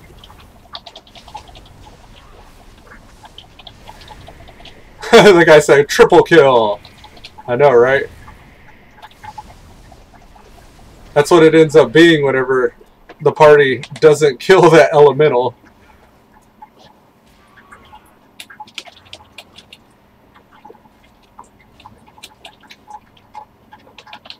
Run away from Ellie's if he's targeting you.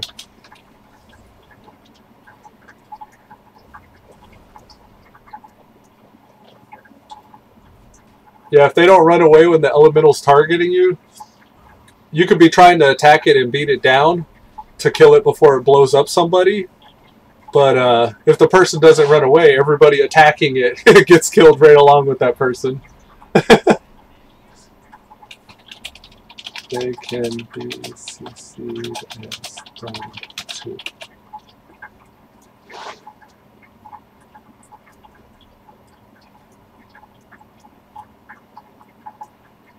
Are they running back? Can we run back?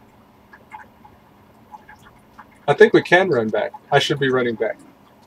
Pink Vega says, "Hi, Pink." And Pinkrose says, "Good, thank you. You're doing well. Glad to hear it." I was doing some kata time walking on Thorthord. He's almost level 103.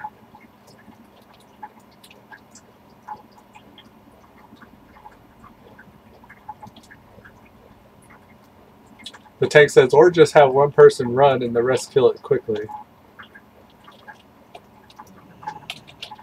The person being targeted has to run.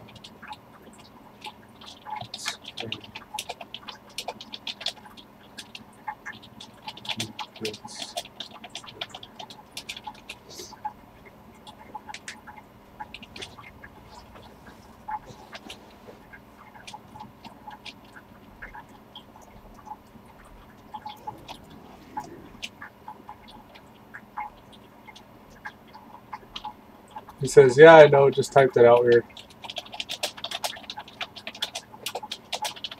Just trying to clear this from the person." I should have said the person is the one to run. Lol, no worries. Just trying to make it clear in case someone doesn't know.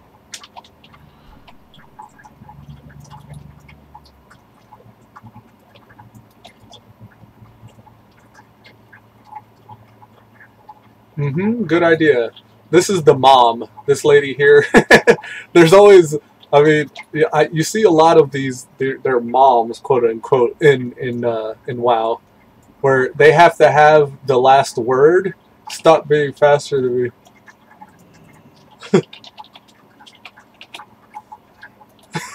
I'm sorry.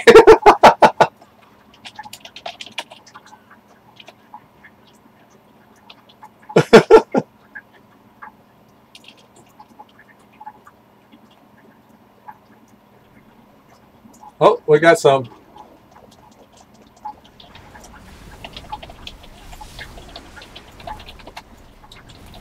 Here comes the boom.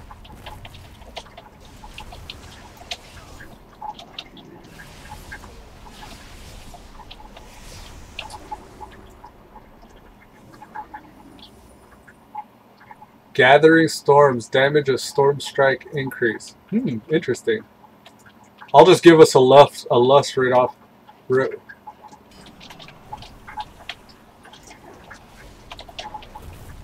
Hand of the Protector casts on you, but you're out of range.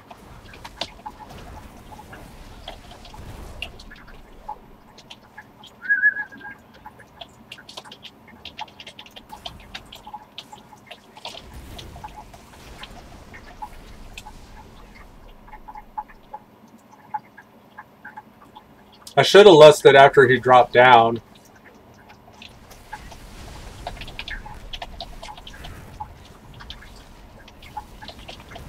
Invocation of Flames up. Who's getting it?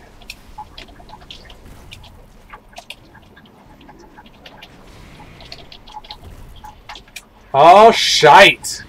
This is no bueno. No good deed goes unpunished, I guess.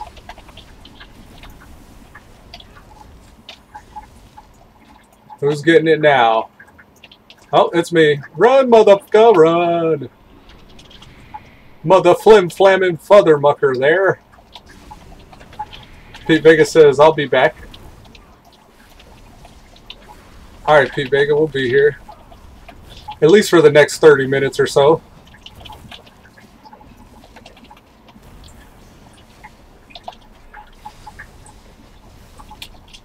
Location.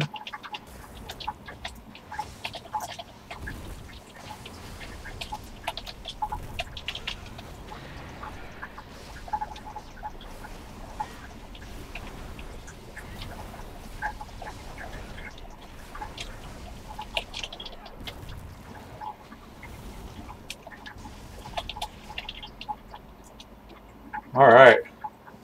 Nice. Ooh, I think those boots might be an upgrade. Oh no, they're an upgrade for elemental, but not for my current spec.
Look at Thorthord just wrecking shop.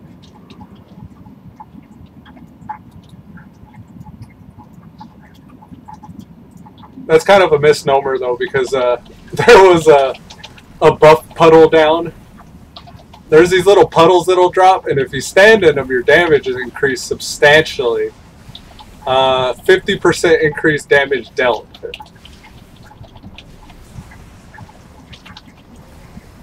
So it doesn't really count.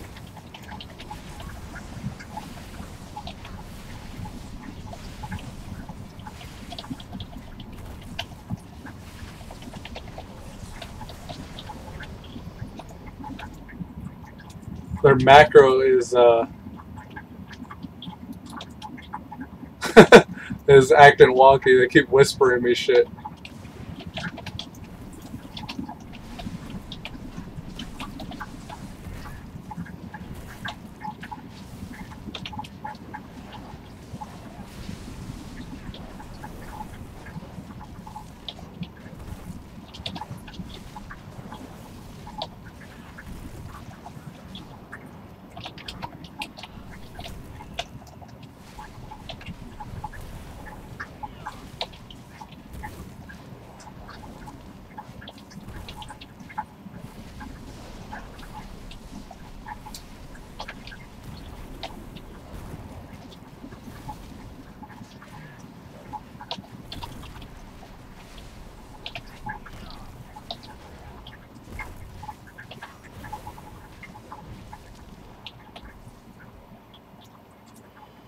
No bloodlust for this boss, unfortunately.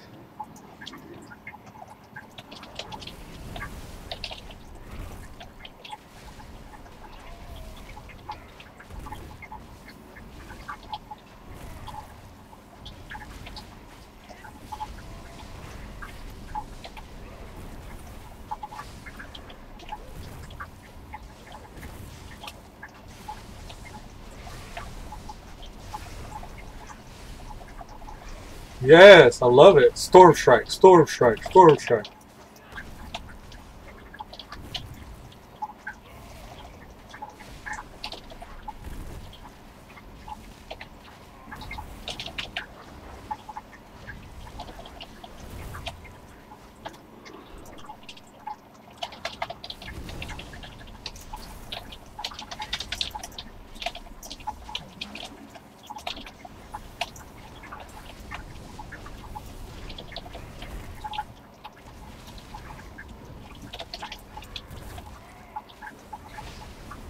Storm Strike, Storm Strike, Storm Strike, Storm Strike.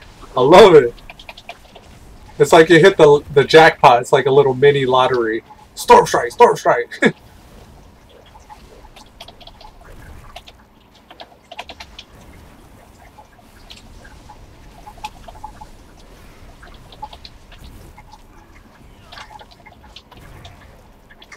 Where is it at?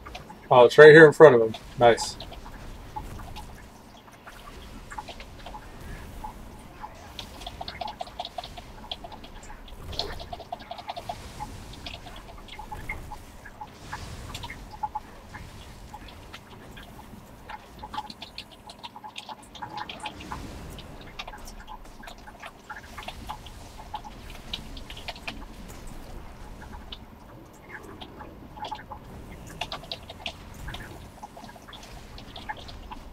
This is it. Home stretch.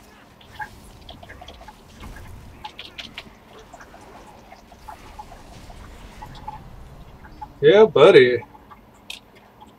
Thank you, everybody.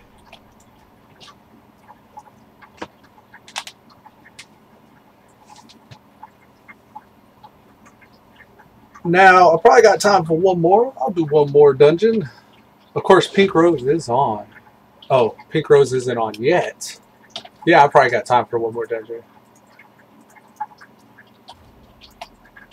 Alright, so we're going to return to jail at Riverbend. Yes. Okay, let's do that first. And then up north we have the next in the progression of the next few quests in the progression of the Nessingwary campaign. The Nestingwary quests always revolve around hunting animals. So you usually have to kill a lot of little ones and then work your way up to killing the bigger one. Alright, now we're going to sound the alarm for the Riverbend folk to get out of here. Run away! I always think it sounds like somebody farting. And they're all just running from the fart sound. They're like, someone farted, run! He's passing gas in front of me. Run away! Don't stand downwind! Sorry, this horn of jail gave me gas. Oh, he's inside. Here's Ebonhorn. Spoilers, he's a dragon of the Bronze Flight. Spoiler alert. And this is the type of High Mountain Tauren that we're going to get if we get all the High Mountain rep up to Exalted. Just out of curiosity, I want to see how much rep I can actually get just by questing only in High Mountain. Now, if I can get my item level up high enough, I'll probably queue for Time Walking Dungeon. I don't know if I can do it that way, actually. Because the thought occurred that I could probably queue for Neltharian's Lair back-to-back. Because I heard that gives High Mountain rep. But then also queue for Time Walking Dungeons on random. I don't think it lets you do that. Yeah, actually, I don't think the game will let you do it that way. And that'd probably be kind of grueling running Neltharian's Lair back-to-back. I mean, it's probably really best to just go out and farm the tokens, right? The High Mountain rep tokens and do the class order hall missions for High Mountain rep. I'm sure at some point, somewhere in the world of Azeroth or in the world of the Broken Isle / Broken Shore, there's probably a way to get those bind on account rep tokens. Because that's how I got Argusian Reach and whoever the Lightforged Draenei rep is. Argusian Reach is the Void Elf. What was the Draenei? It wasn't Lightforged. I can't even remember the name of the other faction. You would think I would know it because I grinded it to Exalted, but Pinkrose says logging in now. Right on. I'll probably swap over then if you're logging on, because all that's left for me here is just the same of what I've been doing for the past while already. I'd much rather run with you.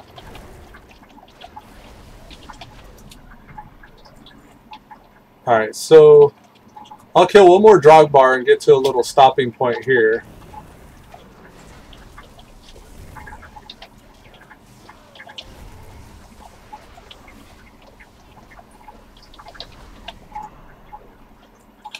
But you can do whatever you're doing at the moment first. Oh, right on. I'm just trying to wrap up the stream because it's hitting 11 o'clock, and I might actually take a breakfast break and then hop back on to run with you. And I'll probably stream it. I'll probably, if that's cool with you, Pinkrose. I know that you're in that guild, the what's the name of that guild that we're in? Is it the Legion of Boom? No, Pensive. The Pensive Guild, in the fine print whenever I chose to be a part of that guild, was clearly written that I need to ask permission of guildies before I stream content with them involved in it. The guildmaster told me on Discord, if you're going to stream with anybody from the guild, please ask their permission first. I was like, what? Why? Why would I have to ask their permission? I mean, I get people don't want, like, you know, they want anonymity, I guess you could say. They don't want their character names on somebody's stream for fear of backlash or something like that from that streamer or content creator's community.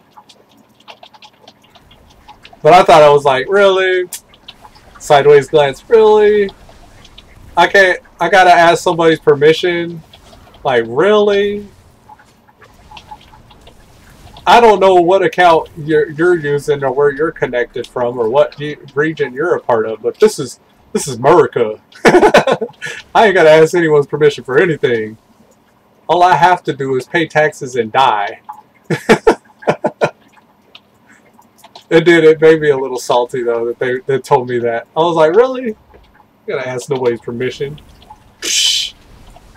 I would actually be impressed if you found out that I was streaming. You know, as small as my community is. But we all about quality over quantity here in the Stalwart Vanguard. We have a small quantity, but a high quality of viewership.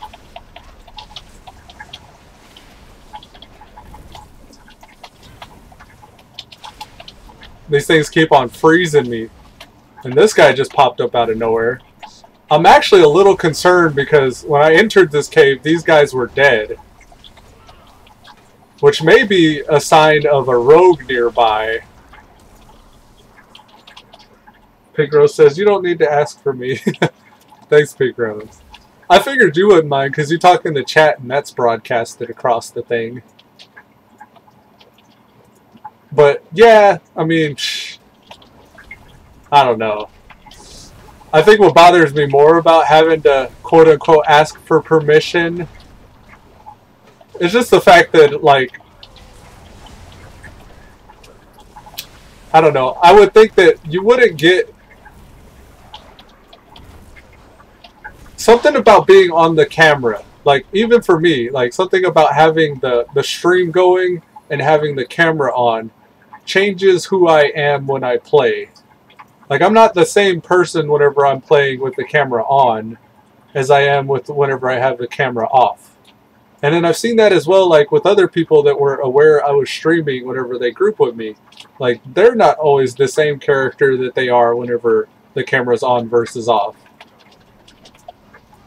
If that makes any sense. Like, and it's not a bad thing. It's not like they're like, you know, doing anything wrong or like, anything like that. All I mean is, like, there's an awareness in the back of your mind that you're being recorded that kind of like affects your gameplay. Like, you're not as relaxed. Like, I feel like this mostly whenever I'm playing the guitar. If you see me do my guitar time, I don't hit record to record myself, or I don't turn on the camera to record myself playing guitar time unless I've had a really good session. So every guitar time episode you see on my channel is one of those days where I felt like I was playing on another level. Like, I was playing a lot better than I normally do. But for some reason, whenever I turn on that camera, like, the inspiration leaves me. Or, like, I feel like I'm forcing after that. Like, there's a certain amount of, like, natural, like, ability that I don't have anymore. There's something about it. Like, and I don't know if it's stage fright. Like, stage fright sounds like... It sounds a little misleading because it's not that I don't actually feel afraid or anything whenever I'm playing. Like, I'm not scared of people judging me. I could care less. But, like, I don't know what it is. It's like you lose it. Like, when you start trying to think about it, it's like you step out of the flow state that you were in. You lose your focus, or you lose, like, that essence, or like, I don't know how else to explain it, but I think that's what happens too whenever I'm running with people that are aware that I'm recording. They start, and some of them, like, some of the more, like, some of the less mature types will start, like, maybe trying to pander to the camera or something. I haven't had, like, that hasn't been as much of an issue, but some of my early episodes of Salty Dead will show you, like, that type of person where he's like, hey, come visit my channel too. Like, and that's cool because I was promoting Salty Dead for a while, but I don't know, like, there's a certain amount of that happens a lot more, which, like, I care less about recording that type of stuff. I care more about recording, like, just, this is how I play WoW. This is who I play with and what I do when I play WoW. That's what my That's what my channel should show you. It should just represent like my experiences in WoW and the people that I play or run with whenever I'm having those experiences. And that's what I care more about capturing, is it's just that. But yeah, another tangent, another rant and all that.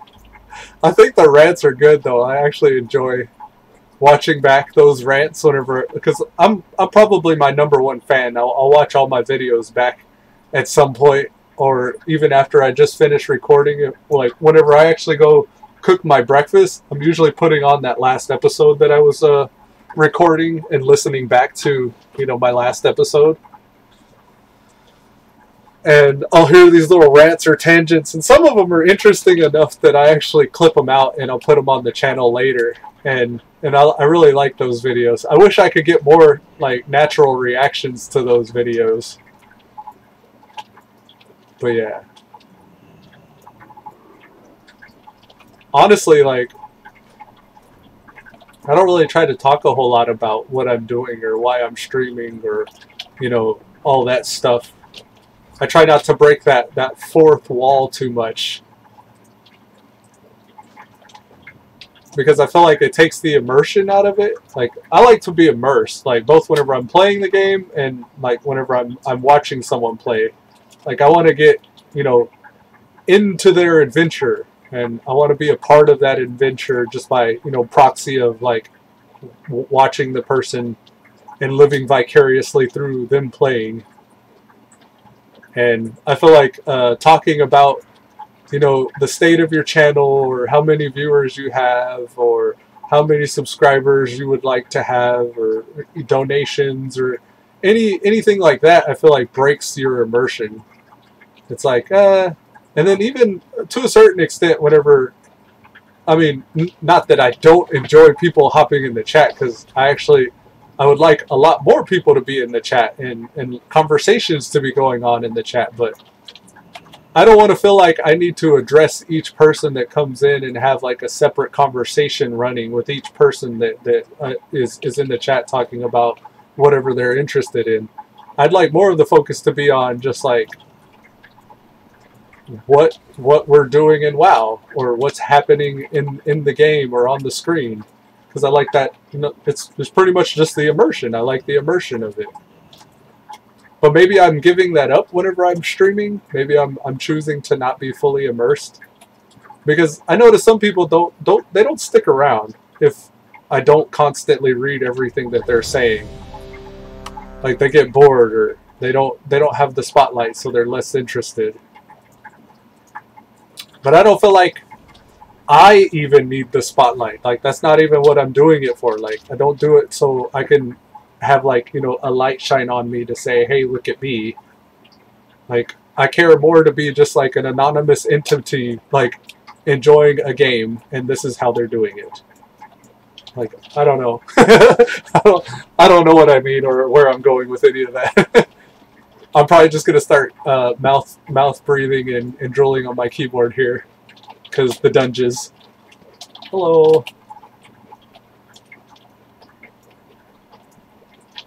Can I don't. No, I can't.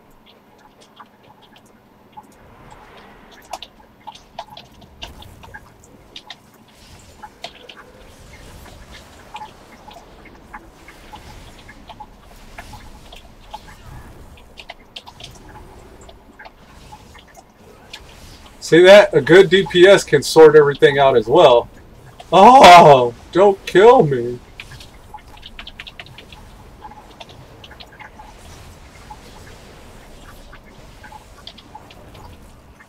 Something was AoEing. That hurt. Where's the tank at? What's happening?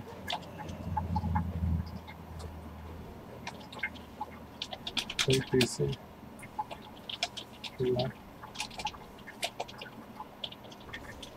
Oh, he just left, eh?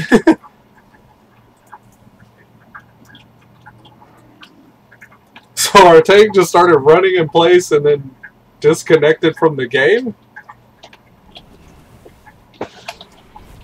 I don't know why that happens, but it happens a lot, and it happens often, where we start a group and then right off the bat, someone leaves. It'll be on the first pull, or during the first pull, or after the first pull, like. But that happens a lot.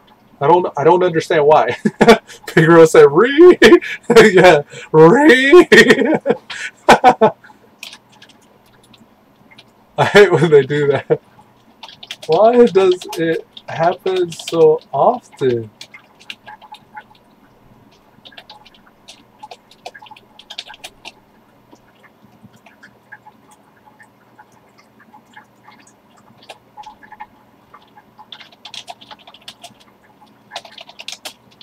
It's like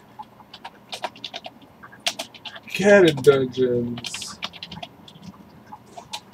/ face roll.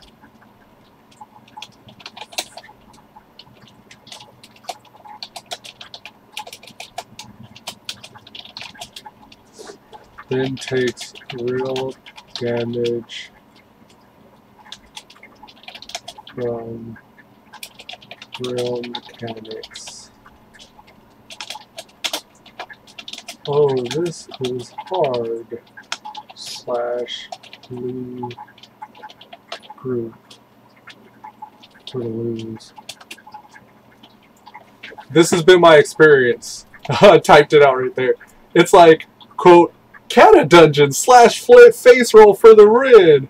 And then what actually happens is they take real damage from real mechanics, and then they're like, oh, this is hard / leave group for the lose. That's exactly how it is.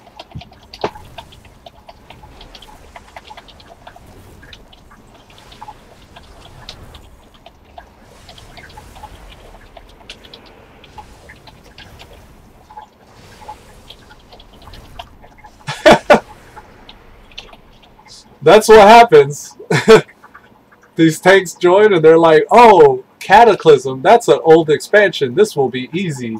And then they join and it's like, it's actually, from the looks of it, that portal showed a heroic. So this is actually a heroic difficulty dungeon. But heroic in a sense that mythics are the difficult dungeons in BFA right now. So BFA has normals. You could do a normal a tall Drazar. You could do a normal version of that dungeon, and it's pretty face roll. Like it's not too hard. There are a couple mechanics that will make your life easier if you know and understand them, but it's no big deal if you don't interrupt, or it's no big deal if you just pull everything all at once. Most groups can handle that. But then you go to heroic, and it's like, oh wait, there's like 1 or 2 extra abilities. But it's still no big deal if you don't interrupt. And it's no big deal if you just face pull everything. But then the moment you step into mythic, it's like, oh wait, there's 1 or 2 extra mechanics, and everything's hitting a little harder. Like, those mechanics are more punishing. Now we're actually starting to consider interrupting. Now we're starting to actually consider CCing before pulls. And then you get into M+, and then you start getting all them affixes, where you get like tyrannical and like, you know, whatever else as it gets stacked higher and higher. And then it's like, okay, so this is a mythic level dungeon. This is what we came for. We know we need to interrupt. We know we need to CC. And we're trying to beat a timer, so it's like even more challenging and stressful because of that. Those dungeons, you expect it to kind of be a little bit hard. But for whatever reason, whenever you jump in a time-walking dungeon, Kata time-walking, Wrath of the Lich King time-walking, you're doing a real difficult dungeon. Like a dungeon that has real mechanics that you have to worry about, that you may want to consider CCing, but for the most part, we're too proud. We're too proud to CC in a time-walking dungeon. So we'll go in, we'll do a couple pulls, and we'll be like, oh, okay, this is going to be kind of hard. You're getting a level of difficulty that's equivalent to a mythic dungeon in BFA right now when you do time walking. And not Mythic Plus, I'm just saying a basic mythic. And I think that that's a good thing. that's where I would love to live. That's the sweet spot, in my opinion, where it's like not totally face roll, and the good players they start shining more in those environments where there's just enough of a challenge to where you can flex a little bit and show a little bit of your knowledge in mechanics and in damage dealing or tanking and healing. And I like that. I always love time walking dungeons. I just wish it was more rewarding to be in them. I mean, I guess it is in the sense that you get the mogs, and if you're not the totally best geared character in the game, like, you can go buy with the tokens, the time walking tokens. You could go buy some different, you know, starter items, I guess you could say. They're more like, we had this term, my buddy and I, we used to run in Wrath of the Lich King whenever heroics came out. Everybody was able to get epics all of a sudden, and that was unheard of. Like, you didn't get epics back in BC until you started raiding, and maybe you got an epic as a world drop or you crafted it or something like that. But it wasn't until Wrath of the Lich King where you started getting epics that dropped off of every single last boss in the game, and you could actually, if you couldn't farm through all those dungeons to get to the last boss that dropped the epic that you needed, you either needed to go through your reputation in order to get it or start raiding in order to get it. But most people wouldn't let you in the raid unless you had a fair amount of epics, because gear score was coming out and shit back then. Well, another thing about Wrath of the Lich King, where this kind of like, what we ended up calling it was whenever you could start buying epics with tokens, we started calling those the welfare epics. Because you didn't work for your epics, you just went and bought them somewhere. So we coined this term welfare epics back then, and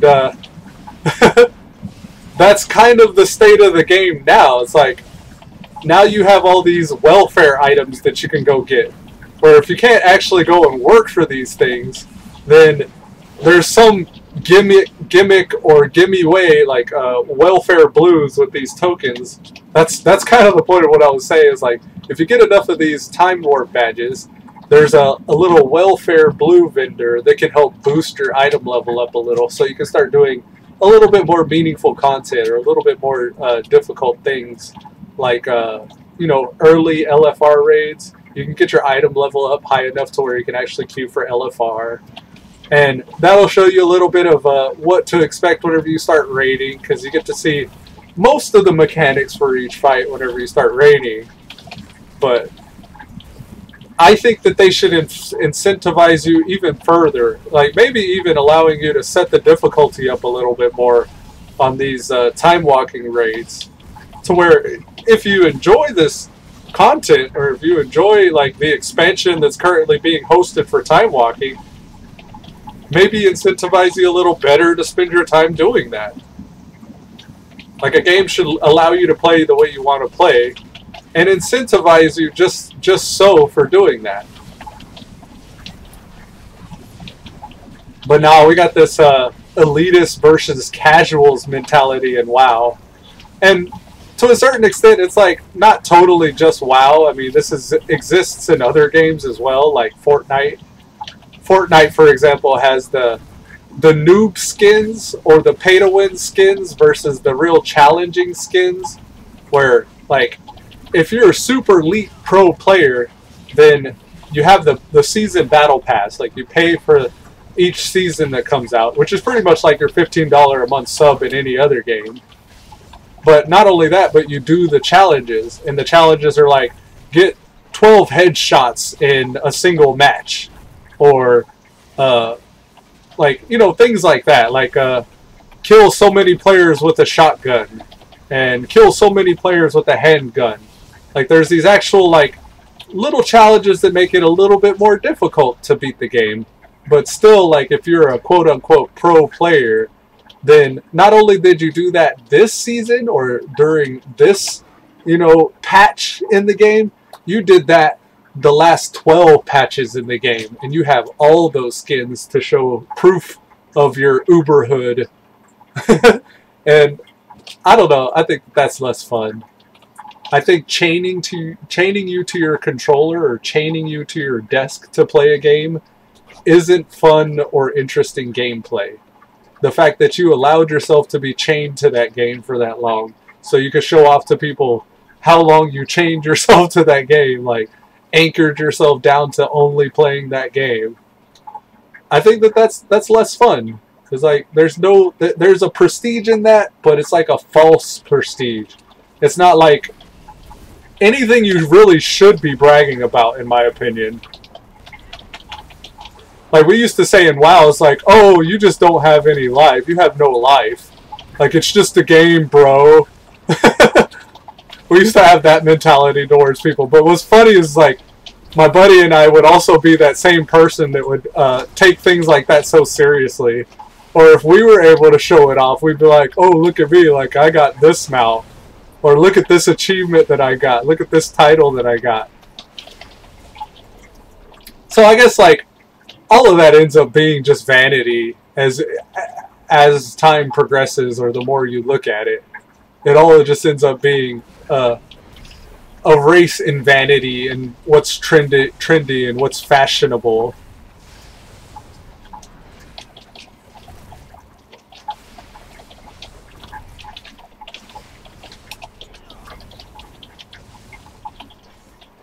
But that's not to say you didn't have fun doing it. And that's what I care more about. I care more about, like, are we having fun? Are we forcing ourselves to do anything that isn't fun? No? Okay, so let's have fun. Like, that's more of what I care about. One of the main reasons why I ever got into video games to begin with was it didn't matter who you are or who you were or where you were from. You could enter this arena that we can both agree to follow the rules in and pretty much essentially be put on equal footing. Like, there's nothing in this virtual arena that separates me from you in attaining anything. And if you're really good and you got a good enough relationship with somebody that you could be like, you know, I agree to compete with you in this arena on these terms following these rules, then it's like, let the games begin. That's what I enjoy about multiplayer. It's like, let us both agree to follow the same rules and try to go after the same objectives, and may the better man win. Or let's just see if we can have fun while we do that, even if there is no winner or loser. And that's where I think most of my most enjoying gameplay and content has ever been experienced.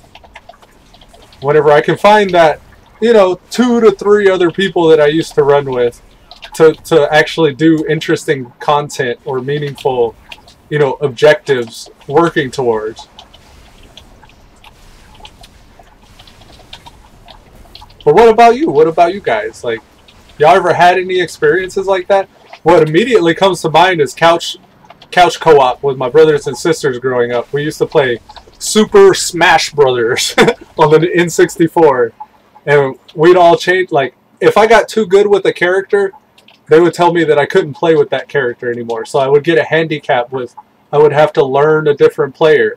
And same with Tekken. If I used to play the fighting game Tekken, where it's like, almost like Street Fighter or Mortal Kombat, where it's like one guy versus the other guy, one guy's on the left side of the screen, the other guy's on the right side. You get special moves and abilities, and you could do different combos and stuff. And whenever I would play against my brothers and sisters, like, I would start to get good because I was the oldest, so I would start figuring out my hand-eye coordination and pattern recognition a lot faster than they would. So I would start getting too overpowered if I picked Brian Fury too much or Heihachi Mishima too much. Or if I was in Super Smash Brothers, my favorite character was Fox. I would play Star Fox, and if I started getting too good with Star Fox, then I couldn't pick Star Fox anymore. I had to switch characters. So as a result, it made it more interesting for them to play against me because I was playing somebody I was more unfamiliar with most of the time. But then also, I had more fun playing the game like that with that handicap because I ended up playing classes I was unfamiliar with or characters I was unfamiliar with a lot more, which actually taught me more about all the different characters I could play. And it made it more fun for me to just, you know, switch tunes like that.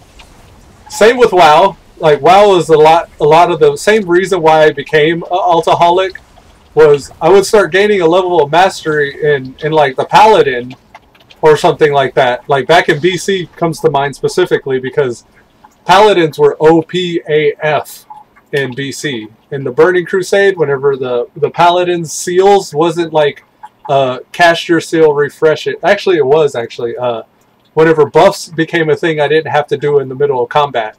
I didn't have to waste global cooldowns on rebuffing Blessing of Might or Blessing of Wisdom or have certain add-ons to track who got what buffs. But then also, like, certain things about the rotation started making sense as a Paladin becoming more of a DPS spec. Because back in the day, a Paladin was just a buff bot. That was the only reason why you brought a Paladin, because their damage was boo-boo. They didn't really have very much in the way of DPS abilities or spells. They had like, what, buff your seal and then judge, and then that was their DPS rotation. I may be oversimplifying because eventually you do get Crusader Strike and stuff, but to the extent of like, you know, how you spec your character, that ended up becoming the gameplay, and that wasn't very fun. So BC, they revamped the Paladin, and in doing so, they accidentally made the Paladin pretty overpowered. And that made it really fun to play because I would just go in destroying shit. I would just start wrecking shop. Now, it became less fun to run with me if you had a damage meter and I was always out DPSing you. So, as a result, what ended up happening was I just decided to play different characters when Wrath of the Lich King came out. Because I found that, like, if it was less fun to play with me, then people would play with me a lot less, so I decided to give myself that same handicap that I would my little brothers and sisters when we would play Super Smash Brothers. So I started playing different characters. And then also, like, to a certain extent, you'd see those other players out in the world, and I would have less fun if I was playing against, like, an Arcane Mage, for example. Because I started caring a lot more about how much damage I would do, in the name of efficiency for the most part, but also to a certain extent in the name of like trying to outdo everybody, because you know I'm a son of a bitch with my own flaws and stuff like that too, and I can be vain and trying to outdo people and shining the light on myself more than that was necessary. So like what I ended up doing was I would try to figure out why the Arcane Mage was so overpowered. So I'd switch over and make an Arcane Mage. And I'd be like, oh, well, this is how they're doing it. All they're doing is Arcane Blast spamming. So for a long while, I would just sit there at the top of the damage meters, Arcane Blast spamming, because it was just easy to be so good. And that eventually turned into, why are Warlocks always the worst DPS in every group that I'm running? Like, not right now, but like, you know, as the expansions progressed, I became curious of why certain classes were generally always so bad. So I started playing those classes to figure out why that was the case. And I would find out that if you played it a certain way, or if you spec a certain way, or you gear a certain way, you could actually make those players, or those characters, or those tunes play better. So I started getting really deep into min-maxing on, what was it called? Not Ask Mr. Robot, but Ask Mr. Robot was out back then for reforging, but Elitist Jerks. I used to prowl the Elitist Jerks forums, because there used to be a guild called the Elitist Jerks, and they were like the in-game progression style players, and they would go far ways out of their way to try to min-max all their characters. Oh, look at this CC, wow.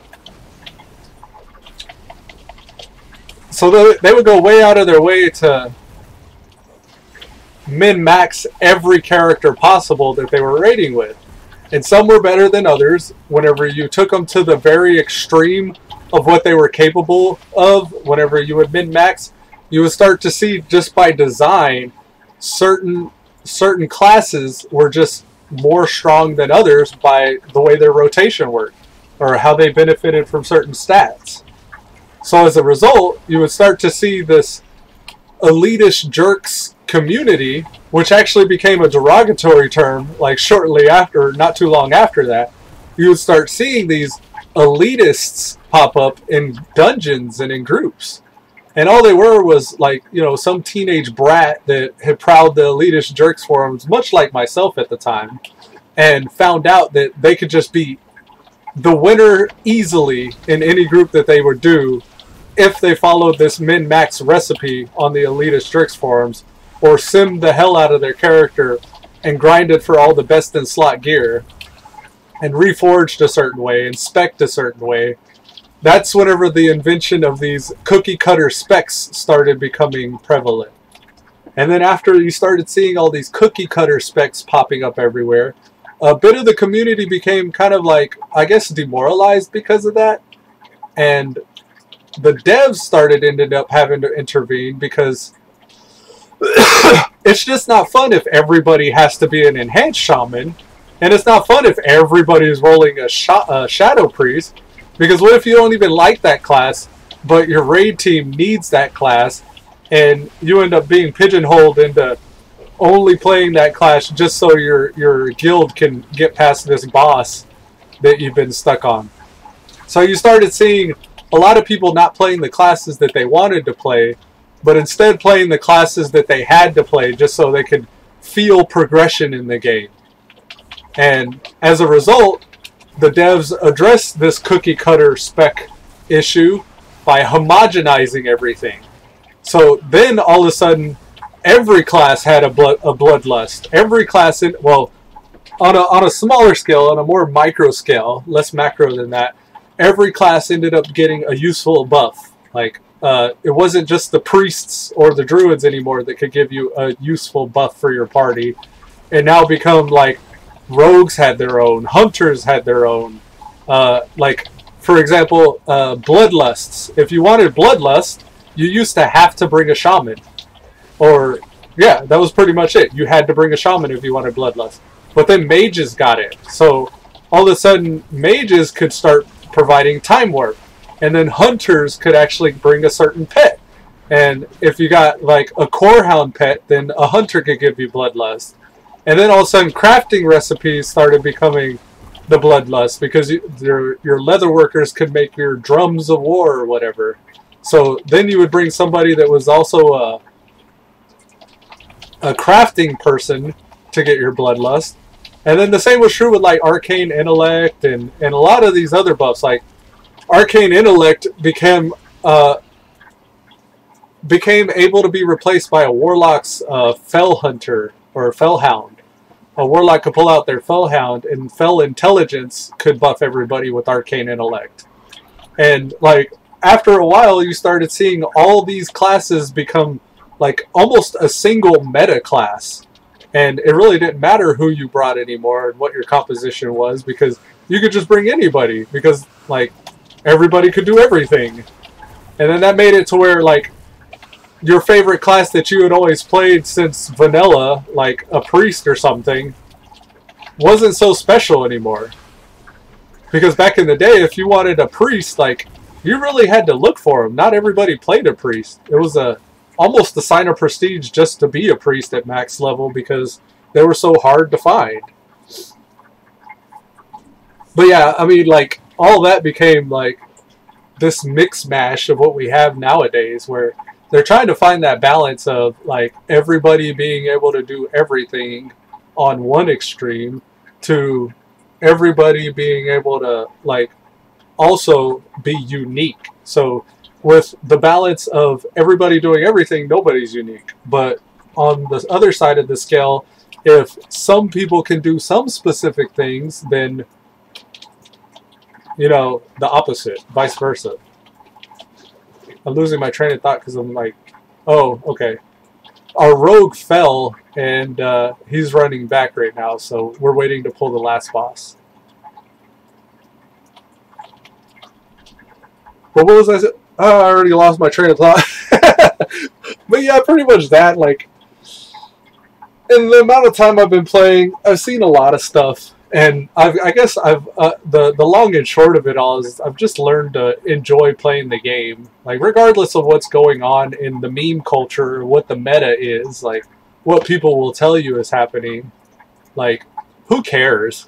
Like, when it all boils down to it, like, what I play for is just the couch co-op experience, just being able to play alongside people and have like different objectives that we could complete together that maybe will make for interesting stories later on, or just shared experiences and building relationships with people outside of just, you know, log in, do my keys, log out, log back in for raid night. Like, that's a whole lot less fun for me. But I am interested in doing that. Like, I still, to a certain extent, want to experience that part of the game. Like, the whole in-game bleeding edge progression part of the game. But I'm not going to sacrifice fun for that. I'm still going to have fun regardless. And I guess that's what you get whenever you're watching my channel. Like, that's what you should expect.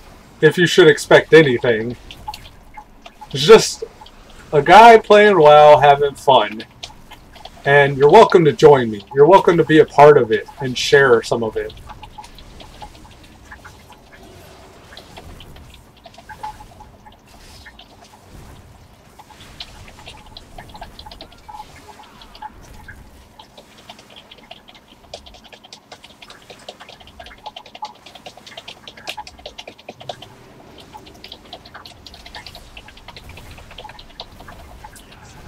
I'm just going to mouth breathe and draw on my keyboard a little bit here for this last bit.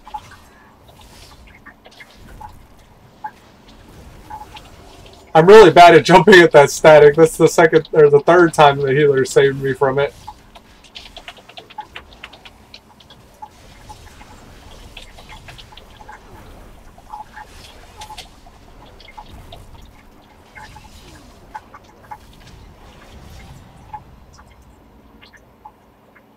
I really need to pull out my res. Sorry for missing those. Thank you for the display. So sorry for missing those jumps, but thank you for the dispels.